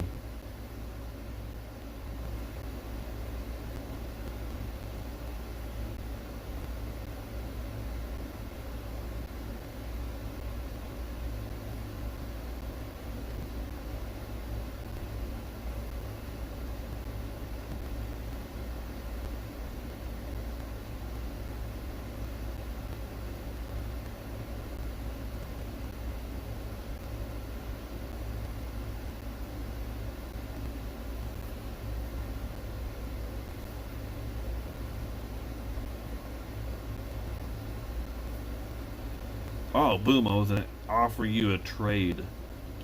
You know those boxes of cards that I have for you. If you want them, if you come up with any extra Ricky Henderson cards, let me know. I'd be interested in my PC Ricky Henderson.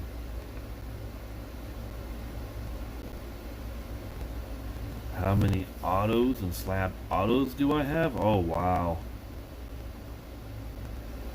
Honestly, I couldn't even give an estimation on that. I've been collecting autos for the past 10 years. I've been doing slabbed autos and slabs for maybe for the last 7 years. So that's hard to kind of that's hard. Wow. I'm not really sure of an estimation I can how many I can do.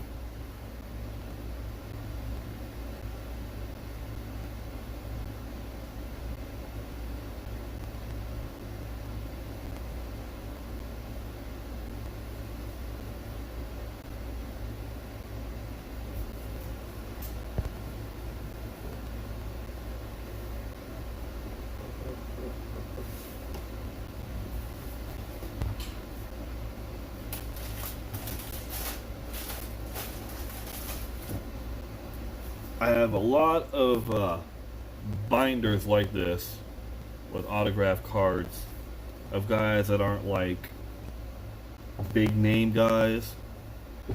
Like like this is a Braves binder. Like I got autograph cards of like Antonio Alfonseca. I mean Jim Aker, um, Luis Alvin, like Damon Berryhill, Sid Bream. I got a bunch of that stuff of signed cards that I've gotten through the mail or in person. And those are in binders.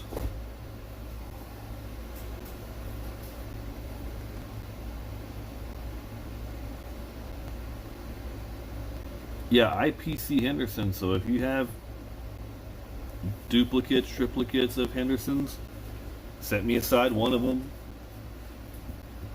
Oh, we'll do some trades on those boxes, man.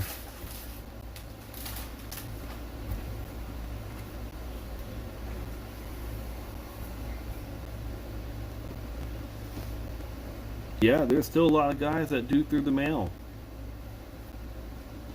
So that's a good way to get your autograph collection going. There's a lot of Hall of Famers you can get through the mail if you do a donation. Like I know if you wanted to get Wade Boggs on one of his rookie cards, it's like $20. But if you wanted just to get a regular card of Wade Boggs, $10. I know Raleigh Fingers does his mail. I know Fergie Jenkins does his mail. Um, Goose Gossage, Jim Palmer, Jim Rice. So there's a lot of Hall of Famers that do their mail for, like a small donation.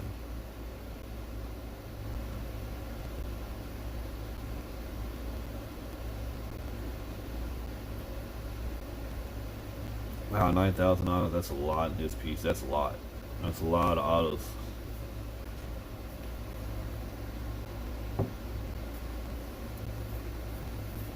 There are some good players that still sign through the mail, like I just got this one through the mail not too long ago. Jeremy Guthrie, he does his mail. Um, I got an old Bernie Carbo. He did it through the mail. Bill Kruger, he was doing his mail, so I sent to him. Who else? So those were some of the guys that I've gotten recently through the mail. I do through the mail once in a while, not as much as I used to.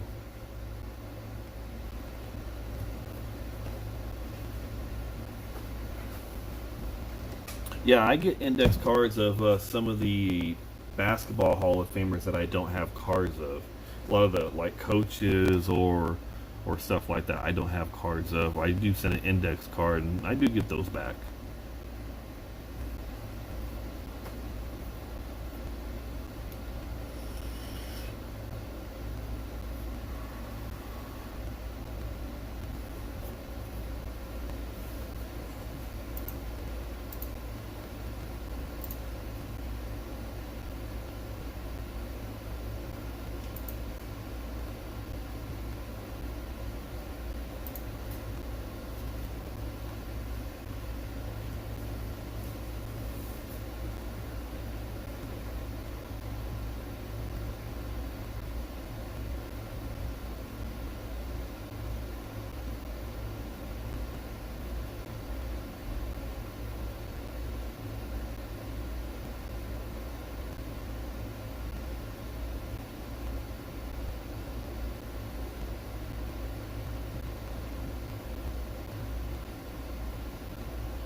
Nice. Well, you said your kids probably brought you back into it, or you just got back into it because you missed it?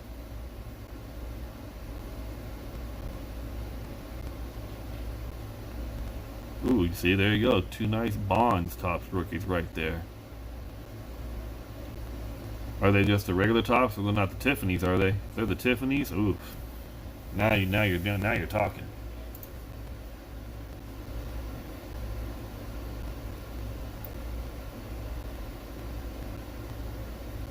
Like if you're looking for some guys through the mail, like today, some guys got Charles Nagy, Andre Dawson, Roger Craig, Dennis Smith, uh, Blue Edwards,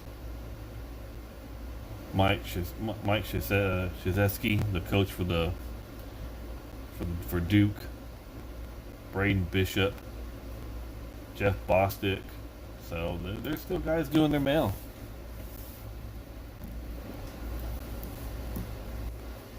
Yeah, those Tiffany's do fetch a pretty good penny if they're in really good shape.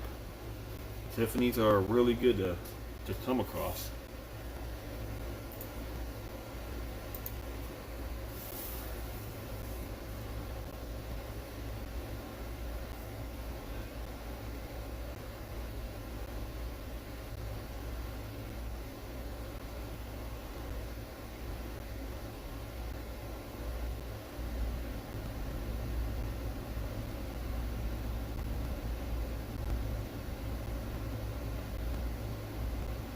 It's still not bad. Guns, my brother, what's happening, man? Glad you were able to come through. What's going on, man?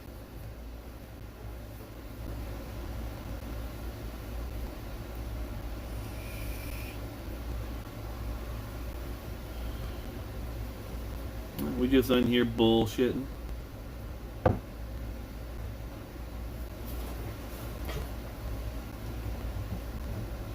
Had a little discussion about the three guys up here. Well, not the guys. We're talking about the slabbing companies. I was talking about the new things Beckett's been doing.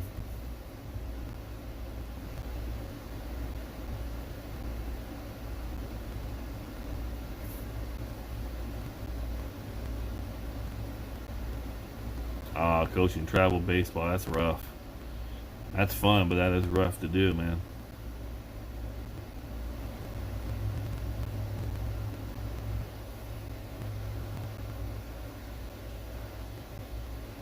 So, Guns, what's your shtick with SGC, bro?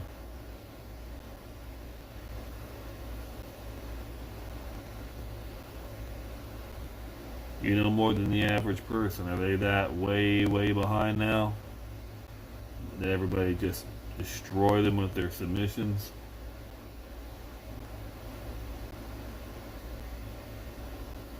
Well, I know SGC's good. I'm not knocking that. I just know that they're getting behind on their stuff now. People are starting to get mad, which I'm just like, I don't understand.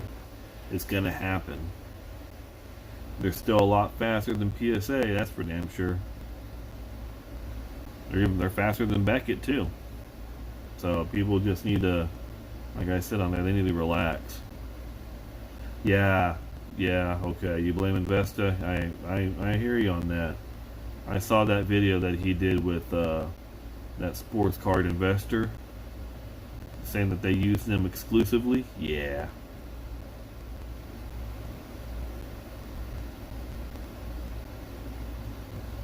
Nah, you're good, AJ, man. That's no worries, man.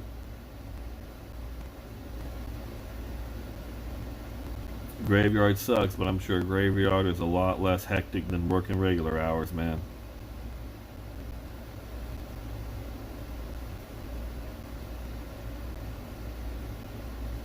But yeah, I know Investacard, they're sending like 100 cards a day there, aren't they? Something like that.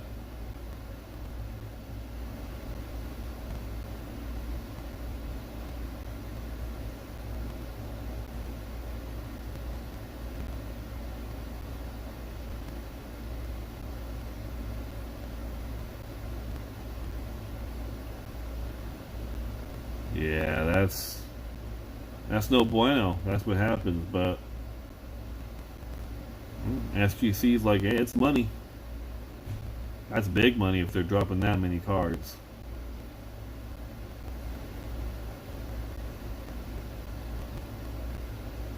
I couldn't send my card to Investacard and let them do everything. It just seems like the easy, lazy way out, I would say.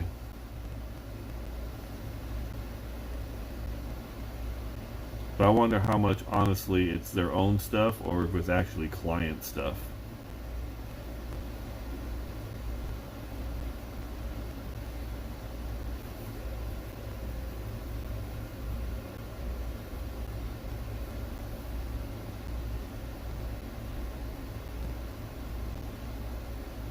Yeah, they're not good for me. I ain't using them. I'm not gonna let anybody cut into my piece of the pie, as to say. My collection's my collection. I'm not gonna let someone have any reins in it.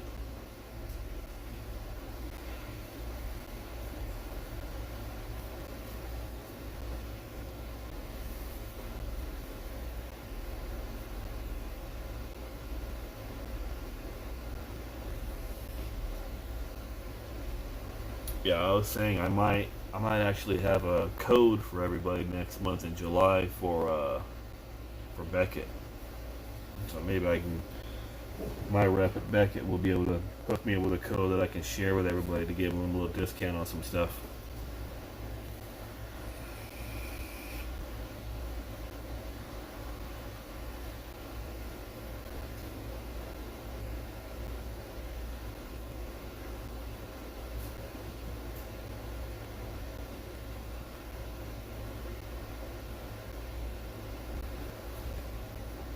Are you gonna jump in on Bauble's submission or nah?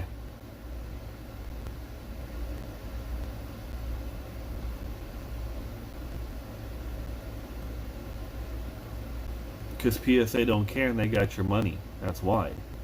PSA is not going to change. People keep sending cards in and they're just going to sit back and collect the money and just take their time. They don't care. A lot of people don't realize PSA is still under investigation too.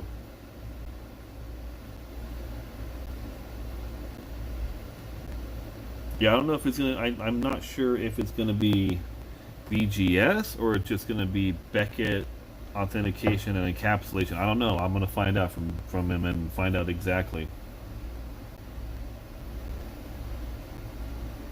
Honestly, AJ, if you're gonna use any of the third party authenticators, use Beckett or SGC.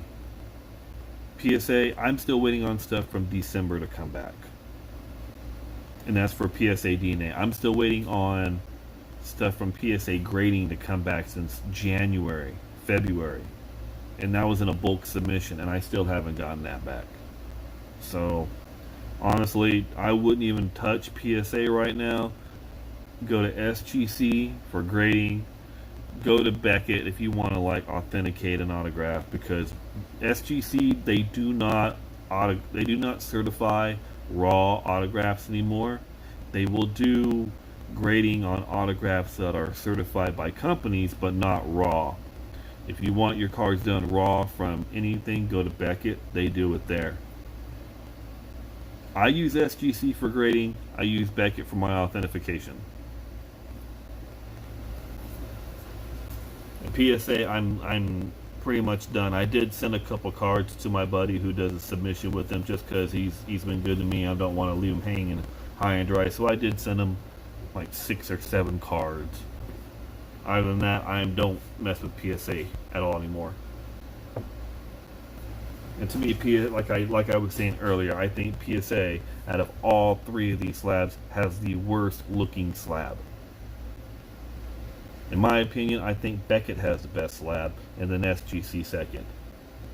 PSA, they everything's abbreviated. It's all clustered.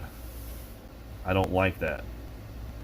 Beckett, everyone's like, well, Beckett's are too small, but they have everything there that you need. SGC, they have everything there they need too, so I think their slabs are just as great. And the black on some of them make the cards look really nice.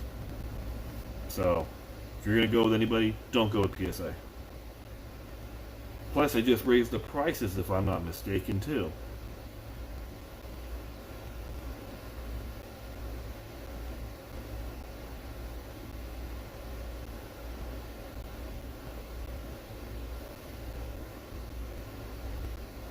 Yeah, guns will say the same thing. SGC, $10 a card to get it graded. You know, if you do a bulk submission of over 100 cards, it goes down to like $8.50 a card. They're very, very reasonable prices. They're very durable cases. I can't say nothing bad about SGC. Period. I used to use them when they did raw card authentication for autographs. I did use them too. I have a bunch of those. But I basically moved to Beckett when they stopped doing that because the guy at SGC actually went to Beckett.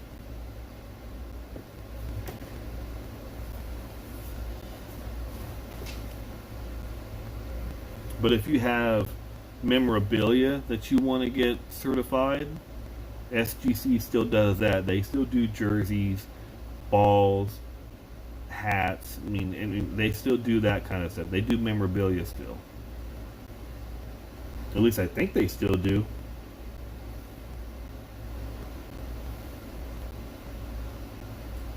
I mean, SGC is the one that certified my Mantle jersey. So, and that was like 2 years ago.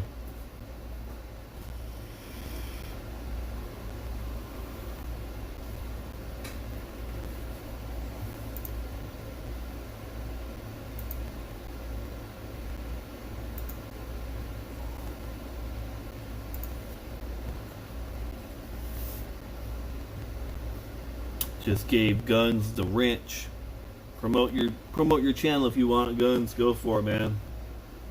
I'm all for it. Don't bother me one bit.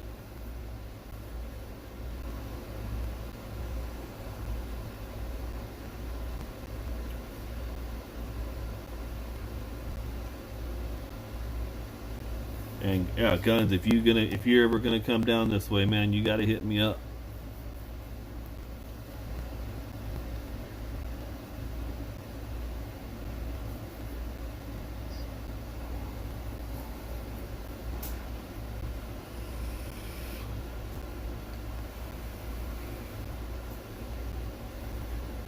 They do. Hey, Sam. Yeah, they still have it in Visalia, bro. AJ's from Bakersfield. So he ain't too far from our neck of the woods neither.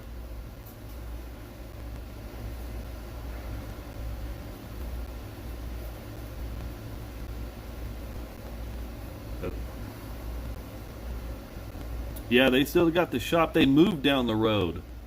So, but they're still there. They're just literally right down the road. So, that's actually where I bought my box of Pro Debut that I ripped open last night. Still the same guys there. Still doing it.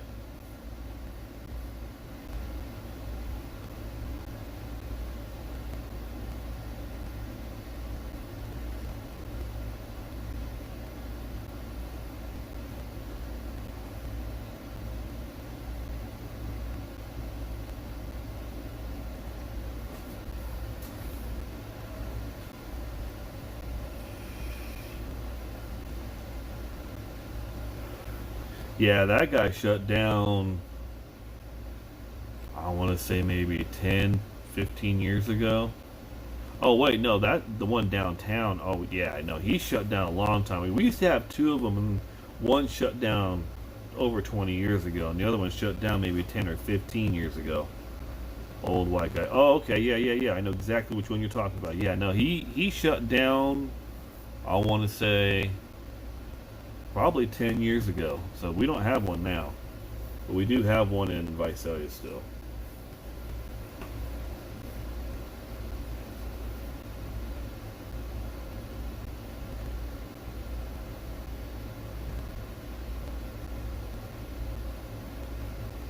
Yeah, send those to SGC. Those are going to be $10 a piece, man. Those are some good ones to get done. The Kobe's and the Jeter, absolutely. Absolutely. I'm still on the hunt for the Jeter 93 SP foil. I'm still on the hunt for one of those. I got the 93 Tops Gold and Tops. I got two Jeter rookie autos, but I'm still on the hunt for the SP.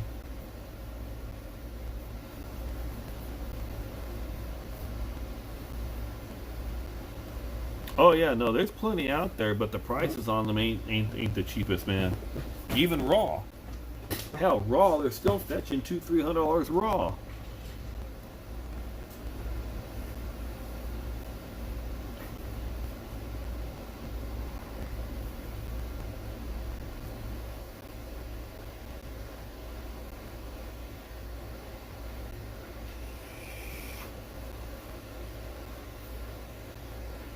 Yeah, you got one car that's on my bucket list is that Jordan.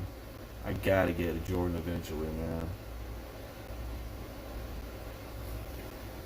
If you got the '93 SP set, you're sitting good. You got the Jeter in there, the Chipper Jones in there, the Manny Ramirez in there, the Johnny Damon in there.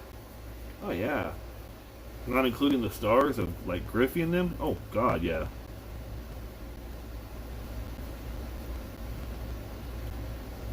Yeah, I'm not buying an altered. If I'm buying an SP Jeter, I'm buying a real deal one. I'm not gonna buy an altered one. I want give me the juice. I want the juice. I don't want the bad one.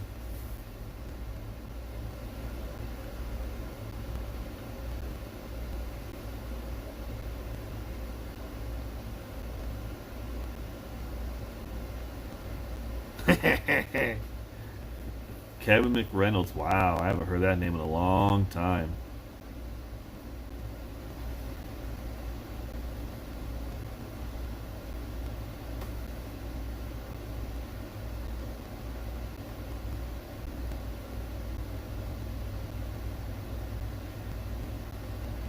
And he still sold that one for 127 even with the trim tag on it. Wow.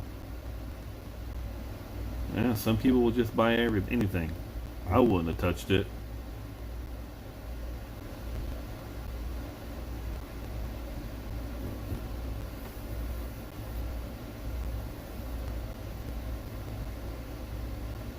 No, that is crazy for a trimmed one at that 127. I mean, I mean that card is a hard card to find in really good condition. Those SPs back then, they scratched up a lot. They were hard to keep those corners nice. That was a tough set.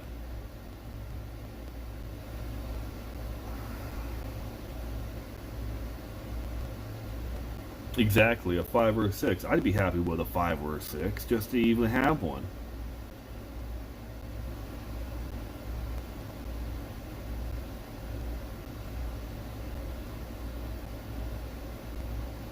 Now a chipper 8 or 9 will fetch you some good money in that SP. A 10 will fetch you a lot of money. A lot of people like that SP set. That was the first year they did the SP set, so a lot of people love that SP set. I'm a big fan of the old flare sets. I love the flare. I like the flare and the old finest.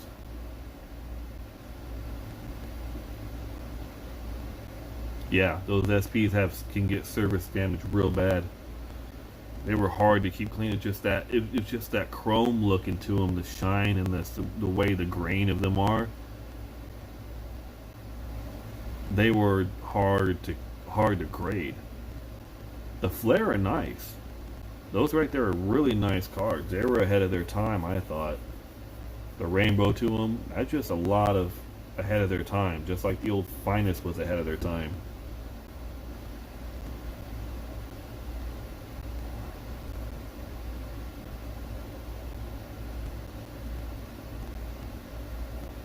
I just bought this set. Hold on, let me grab it.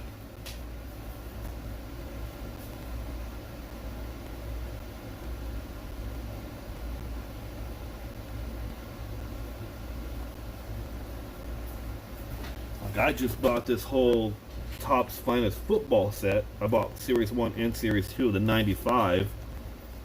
And I mean, I bought the whole set of these with with the film still on them. I'm gonna probably try and do all the stars and have these done in SGC. I think these are gonna look beautiful in that tuxedo slab with the black border around this blue. I think they're gonna look beautiful. And I bought the whole set. I bought the Series 1 and the Series 2. I think I paid $60 for a total. And these cards are still in really good shape, man. Corners are real sharp. They're not messed up at all.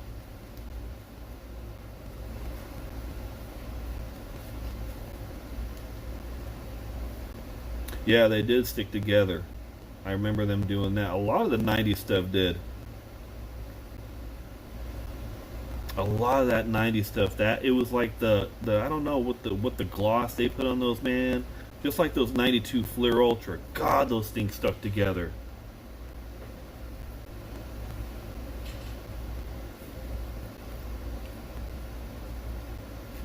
Yeah, I got a couple eBay gift cards for Father's Day. I just don't know what I'm gonna do with them yet. But like I said, I bought this set, and then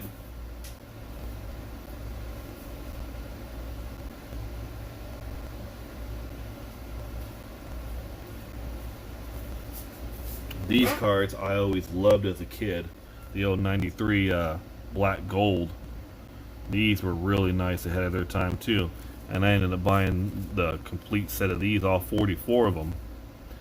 Some of these are not going to grade very well. Some of them are, but I'm going to send all 44 of these to SGC2, and I think these are going to look really nice in that tuxedo slab too. So I always like these. I like finding sets like these, doing the whole set graded, and then possibly selling them with the whole set graded.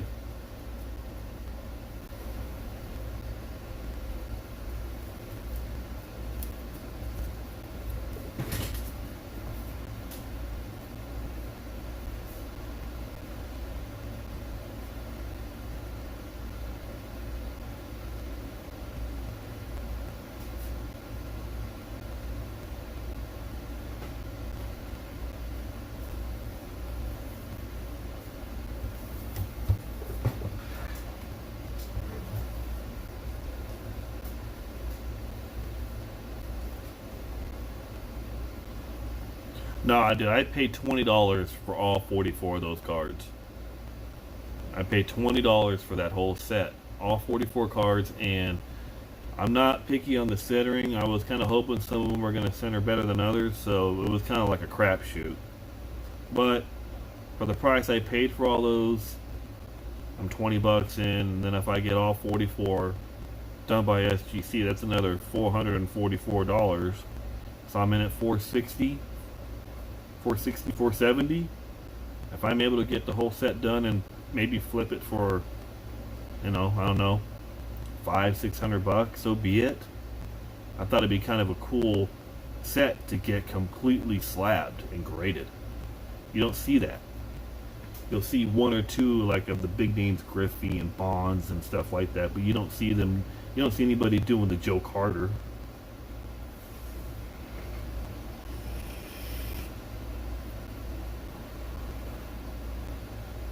So I got 3 submissions right now with SGC, and my first one I bought the 91-92 Hoops USA team with all 15 cards in that set.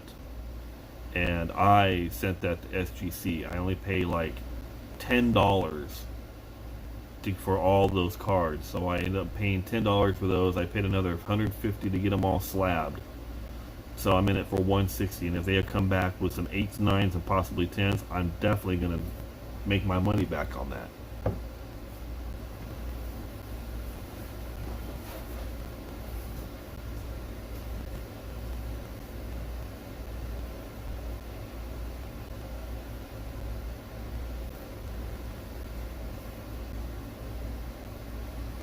Those Fleer rookie sensation basketball cards are good, especially if you have that Shaq.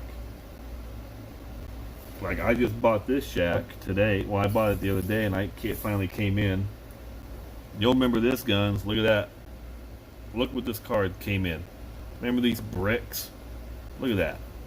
It's a damn paperweight now, but look at that. Tell me that's not some old school right there, man. And this is what was in it. I bought the draft Skybox Shack. I have the regular. I didn't have this one. But man, oh man, the card is in, beautiful shape. This card is actually in very, very beautiful shape, considering it was in that brick. Because I was afraid, oh man, is it gonna mess up when I take it apart?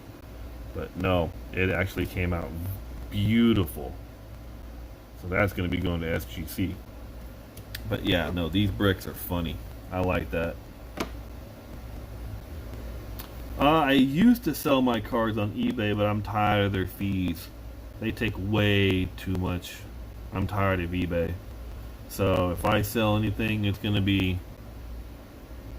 word of mouth. It's going to be possibly on here. I might, like I said, I'm going to be doing an auction. I'm like, that's going to be in the auction. The Hero will be in the auction.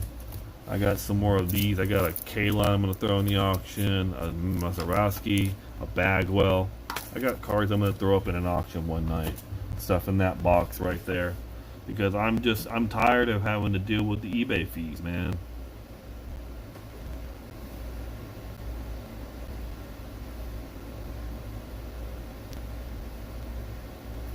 Yeah, Boom, if you got those are nice cards. Yeah, when I bought the whole 44 set, it had the A, B, C, D winner redemptions with there.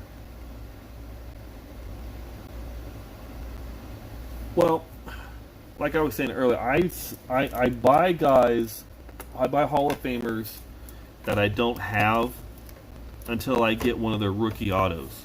And when I get a rookie auto, everything else becomes obsolete in a way. Like, didn't have a K-Line rookie. Now I have a K-Line rookie auto. This is kind of like not gonna fit in my collection now, so I might as well.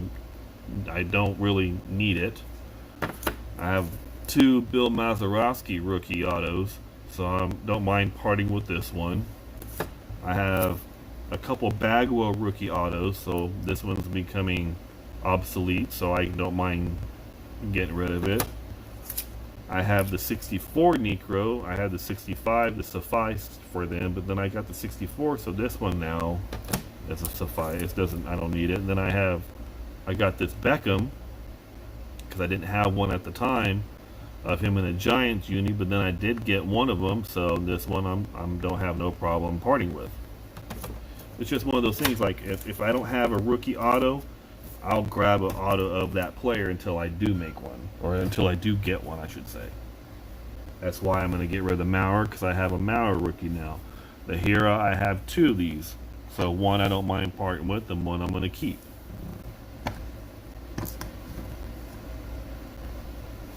So I guess you can say I will upgrade, because whatever I do make off of them, I'm going to throw back and upgrade or get guys that I don't have or guys that I want to get.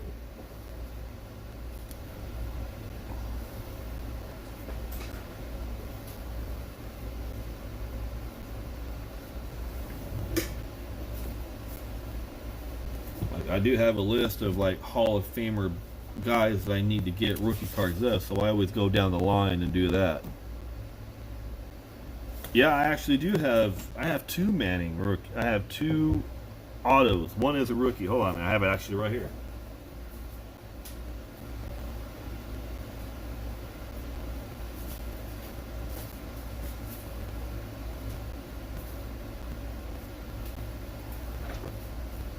Yep. See, I got a Manning rookie auto. I do have one. This is the one I have. And then I have another one, not a rookie, but I do have another auto of Peyton that I might possibly move, but I don't know.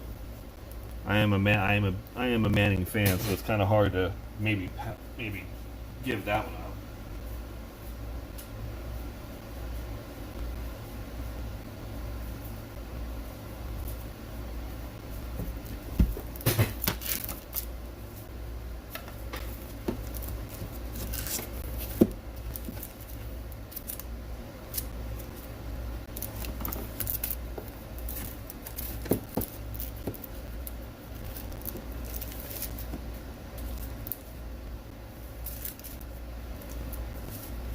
Oh yeah, I've been buying Manning rookie cards left and right, man. Cheap, $20, $10, $15. I'm buying Manning rookies cheap because his cards, his cards are gonna go up. He's not in the Hall of Fame yet, but you know damn well he's a first ballot, and he's always on TV. He has his little Peyton show that he does on football season. Everyone, I mean, eventually, I have a feeling he will be in the booth on Monday Night Football. So, I mean, if you guys don't have Peyton Manning rookies, I suggest gobbling them up now. Like I'll show you the ones I just picked up.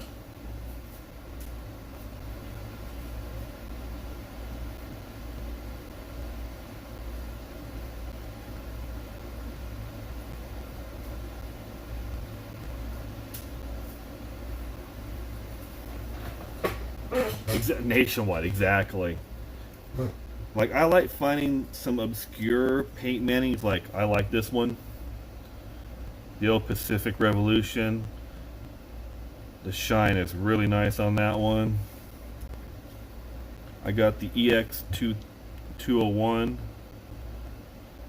2001. I like these ones. These were ahead of their time with the acetate. I like this. I've always liked this Pinnacle Mint, the gem mint ones. I like those. This one's kind of different. This one actually you can only get in a he had like a little starting lineup action figure. I don't know if it was a starting lineup, but it was something like that.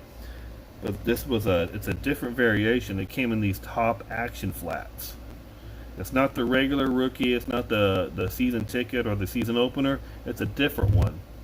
And I saw that one, and I was like, that's kind of nice. I kind of liked it, so I picked this one up. It's kind of a different one. Like I said, it's an oddball. I did buy the Flair Showcase one. Like I said, Flair, love them. And then I did get the Bowman. So I did all pick these all up at fairly good prices, and I'm going to send those in to get graded. So, like I said, if I'm saying I'm buying stuff, I'm buying them.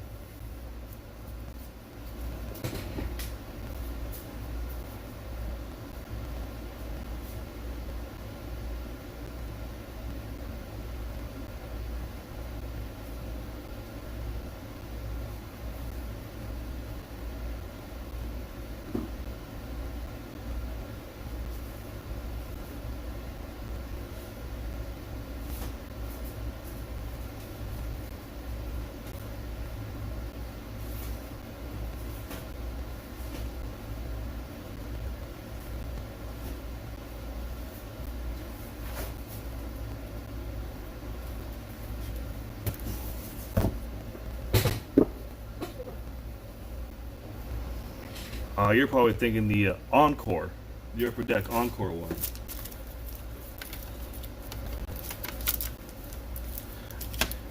Hey, that one car that you had the other day that I think it was an Anquan Bolden that had that NFL shield on the back of it.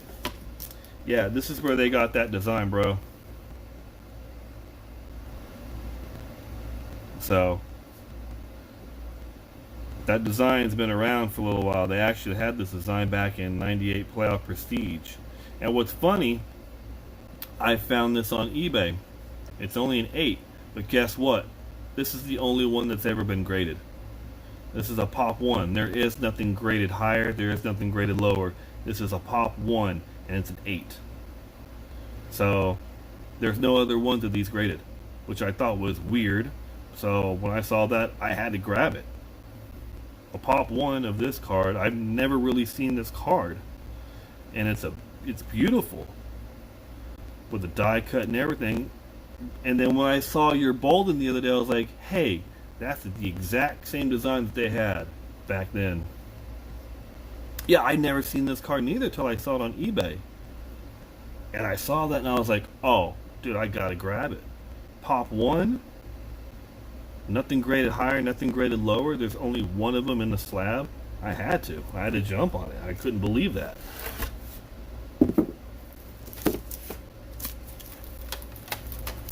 But I have been buying, like I said, Manning rookies. I did buy the Ultra in an 8. Like I said, I think I only paid $15 for it. I have no problem with 8s and 9s, man. 8s and 9s work for me.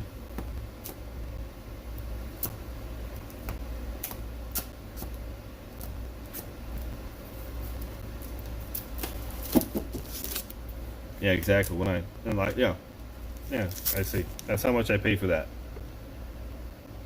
Yeah, it's an 8, but I paid 40, but only card graded like that. So to me, I thought the 40 was worth it.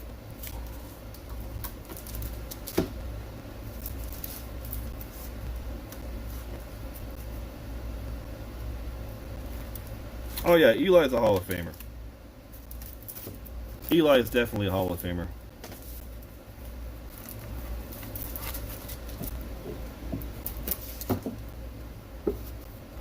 Anybody that can take Tom Brady out for 2 years like that, he's a Hall of Famer.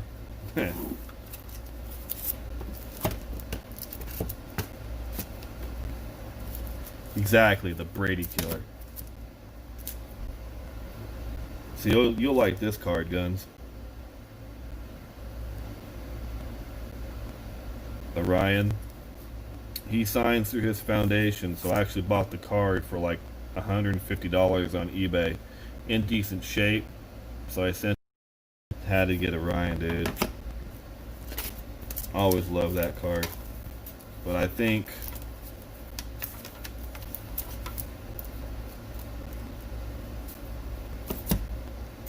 shit. Let me see. I got the 2 Shaq rookie autos. The top's in the upper deck. I think this is probably one of my favorite top cards of all time. Magic Bird auto rookies with Julius Erving. This one is probably one of my top 5. I couldn't pass it up, man. You got 3 legends on there, man.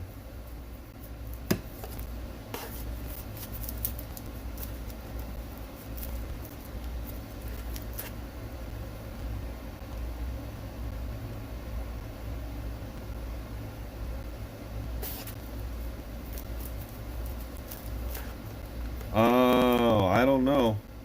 I do not know. I just know that I got a hell of a deal on it. Then I got an Aaron Rodgers. I know his stuff is another one everyone needs to pay attention to is Aaron Rodgers before his stuff starts going up. He's kind of getting overlooked right now.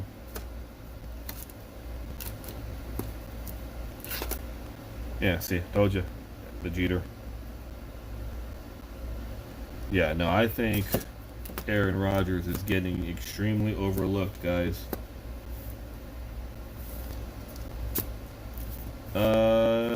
Actually, I have one is Jordan.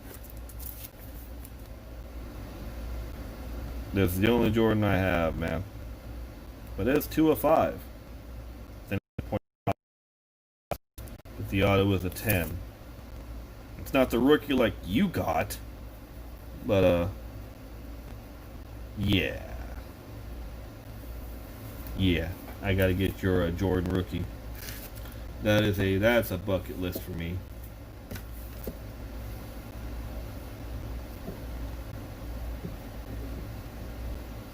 Jordan Love, I don't have. Well, you think Jordan Love's gonna be doing good, huh?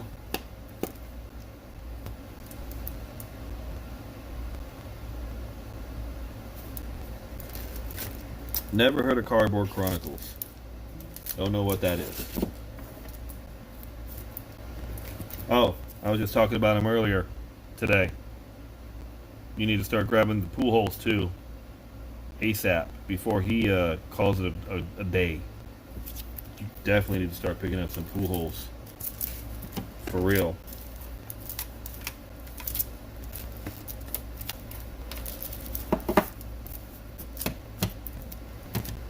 I wouldn't call me a super collector. I just like to collect what I collect. Like I said, I collect Hall of Fame rookies, man. Then you got the 2 greatest Niners all time. Funny story. So I bought these 2 and the Ronnie Lott auto rookie. $300 for all 3 of them. Off eBay. Can you believe that?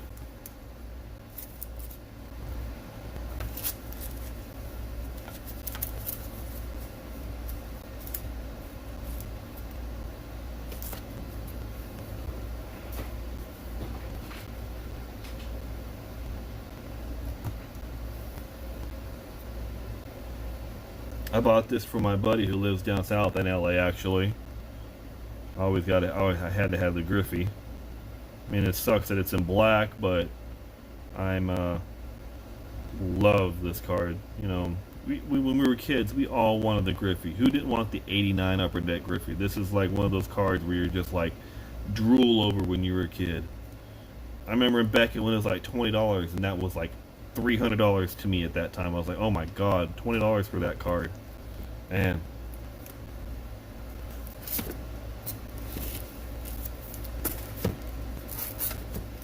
Everybody wanted that Griffey. If you didn't want that Griffey, then you didn't want cards. You had to have the Griffey. Yeah, this is probably definitely one of the top 5. Definitely in my collection, the top 5. I'm sorry, still home run leader. It ain't Bonds. It's Hammer and Hank. I don't care what anybody says.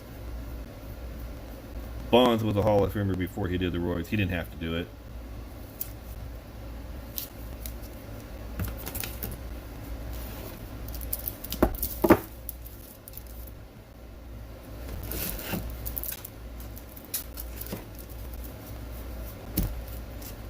Hell, that's just one of these boxes.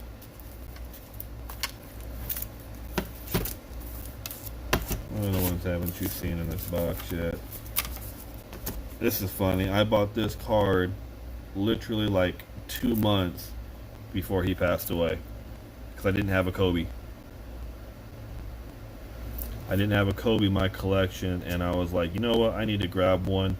I didn't grab a rookie, which I should have, but I did grab this one. It is a 10 auto, but it is numbered out of 99. So I had to grab that. No, I do not have a Jackie Robinson. That is... Yeah, I don't have the Robinson. I don't have a Mantle. I don't have those.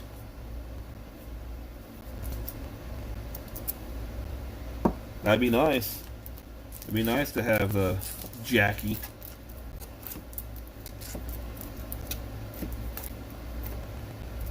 I don't have the Jackie. I do have the Carl Yastrzemski. I mean, I think I have. Well, actually, I have 2 of them. I have one more coming. I have this one, and I have one more coming.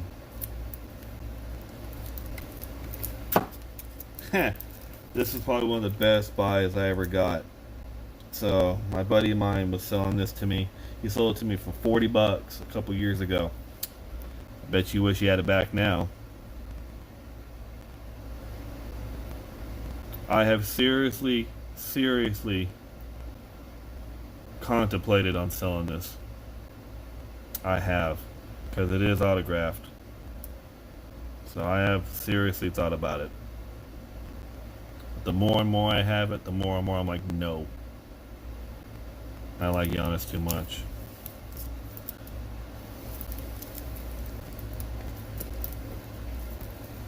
Oh, you get that Jackie, you better let me see that. I'll be so jealous you get that Jackie, man. Oh my god. Wow. Yeah, I know the market for Giannis is crazy, but I can't. I can't. I like Giannis. I can't do it. As much as I know what I could get for it, I can't do it. I can't. See, here we go. That's the see, just like this. See, I have the K line. That's why I'm going to get rid of that one. Since I have the rookie, this kind of X's out anything that I need now from K line. So, because you know the rookie card is worth more than most of other cards. Oh yeah, Giannis is a generational player. He's gonna take the torch after LeBron's gone. It's gonna be him. I think him and Luka.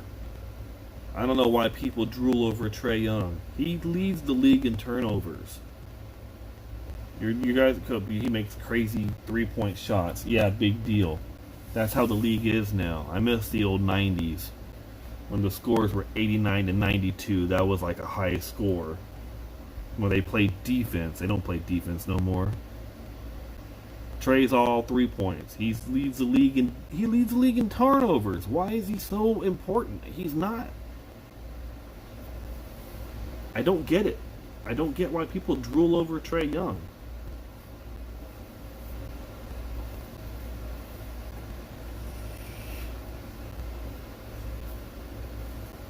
I can see why they drool over Luka. Luka's an amazing basketball player, but I just cannot understand the whole Trae Young thing.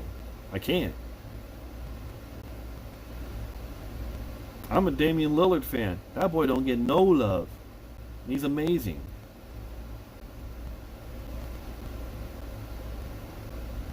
No one's going to be like Steph.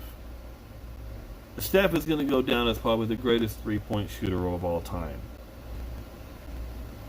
I myself am a Reggie Miller fan. I love Reggie Miller, but Steph Curry is just on a different level on that three-point shot. Ray Allen and Reggie Miller were the two best. But Steph is just on a different level, man. Steph is different. Trae, no. Steph Curry never led the league in turnovers.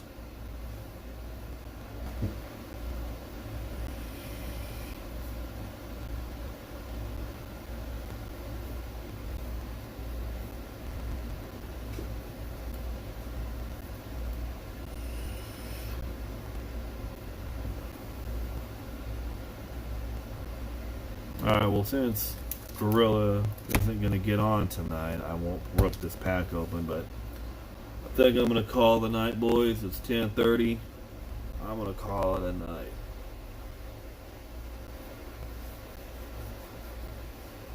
No, I buy Steph Curry now. He was hurt most of this year, so that's why his market hasn't been good. You know how basketball is. You're only as good as your next game in basketball. Just like football, you're only as good as your next game.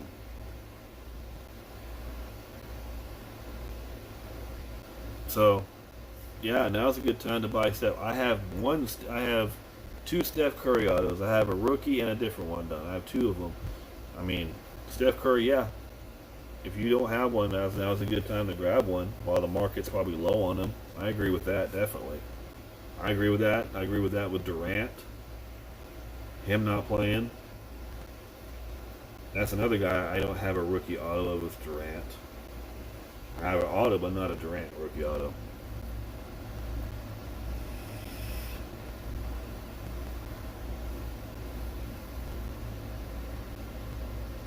Alright, Boom. You have a good night, man. Thanks for jumping in.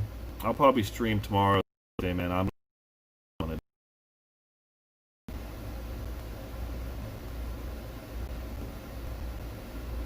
Hey, thanks, AJ. I really appreciate that, man. Oh, yeah, definitely. As soon as Durant and Steph Curry are coming back, they're definitely going up. I think Russell Westbrook's an even better bargain right now. Poor guy gets no love. James Harden's another guy people need to pay attention to. Carmelo Anthony, I'm sorry, people say he sucks, but hey, I guarantee he's going to be a Hall of Famer, so I would start looking at Carmelo Anthony. You got to think of the guys on their way out.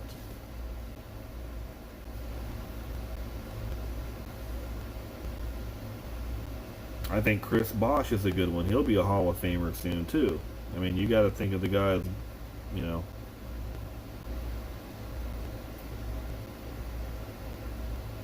They have no rings, but they'll still get in.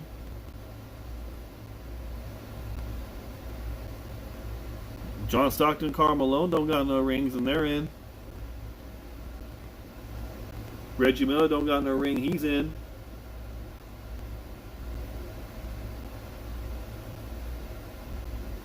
Yeah, Bosch cards are cheap, but he'll be a Hall of Famer.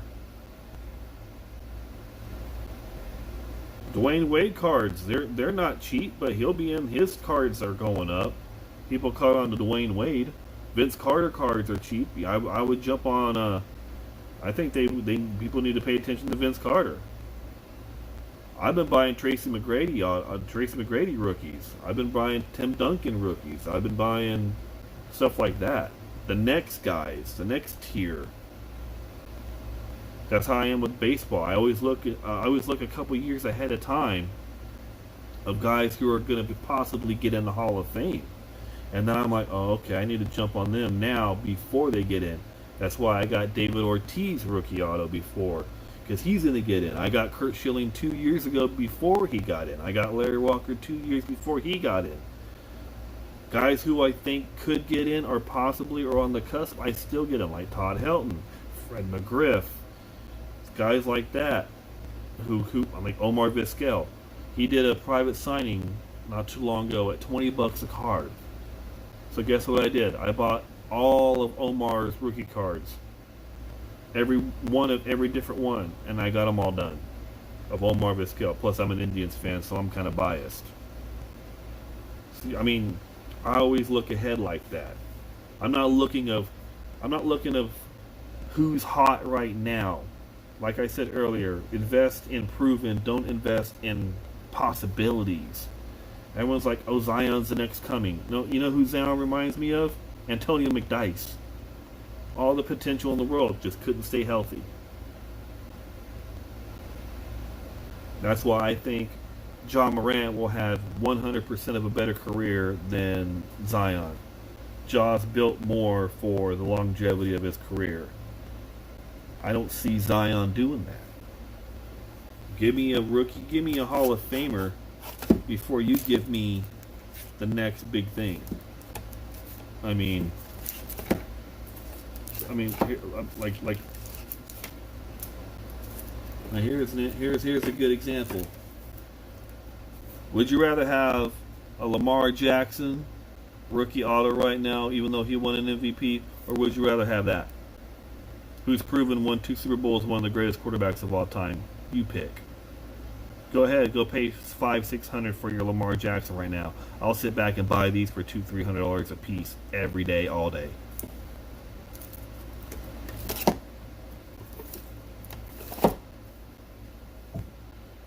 Though I did buy Mahomes. Mahomes is the real deal. I ain't gonna lie with that. That boy's bad. Mahomes is a bad boy. He is a bad man.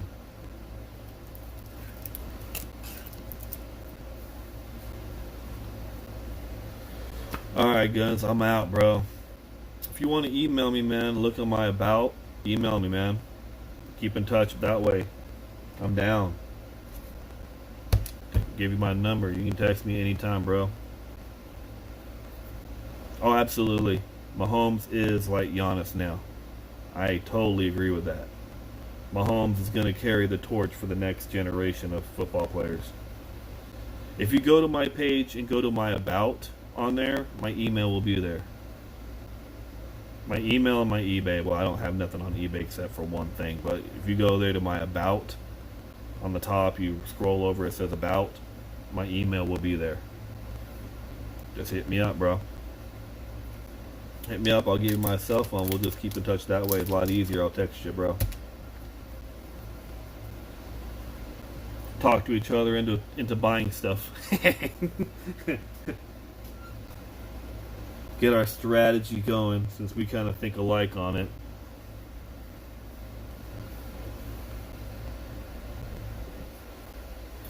Yeah, bro, I'm out. I'll catch you guys later. Thanks for coming by. Hit that thumbs up.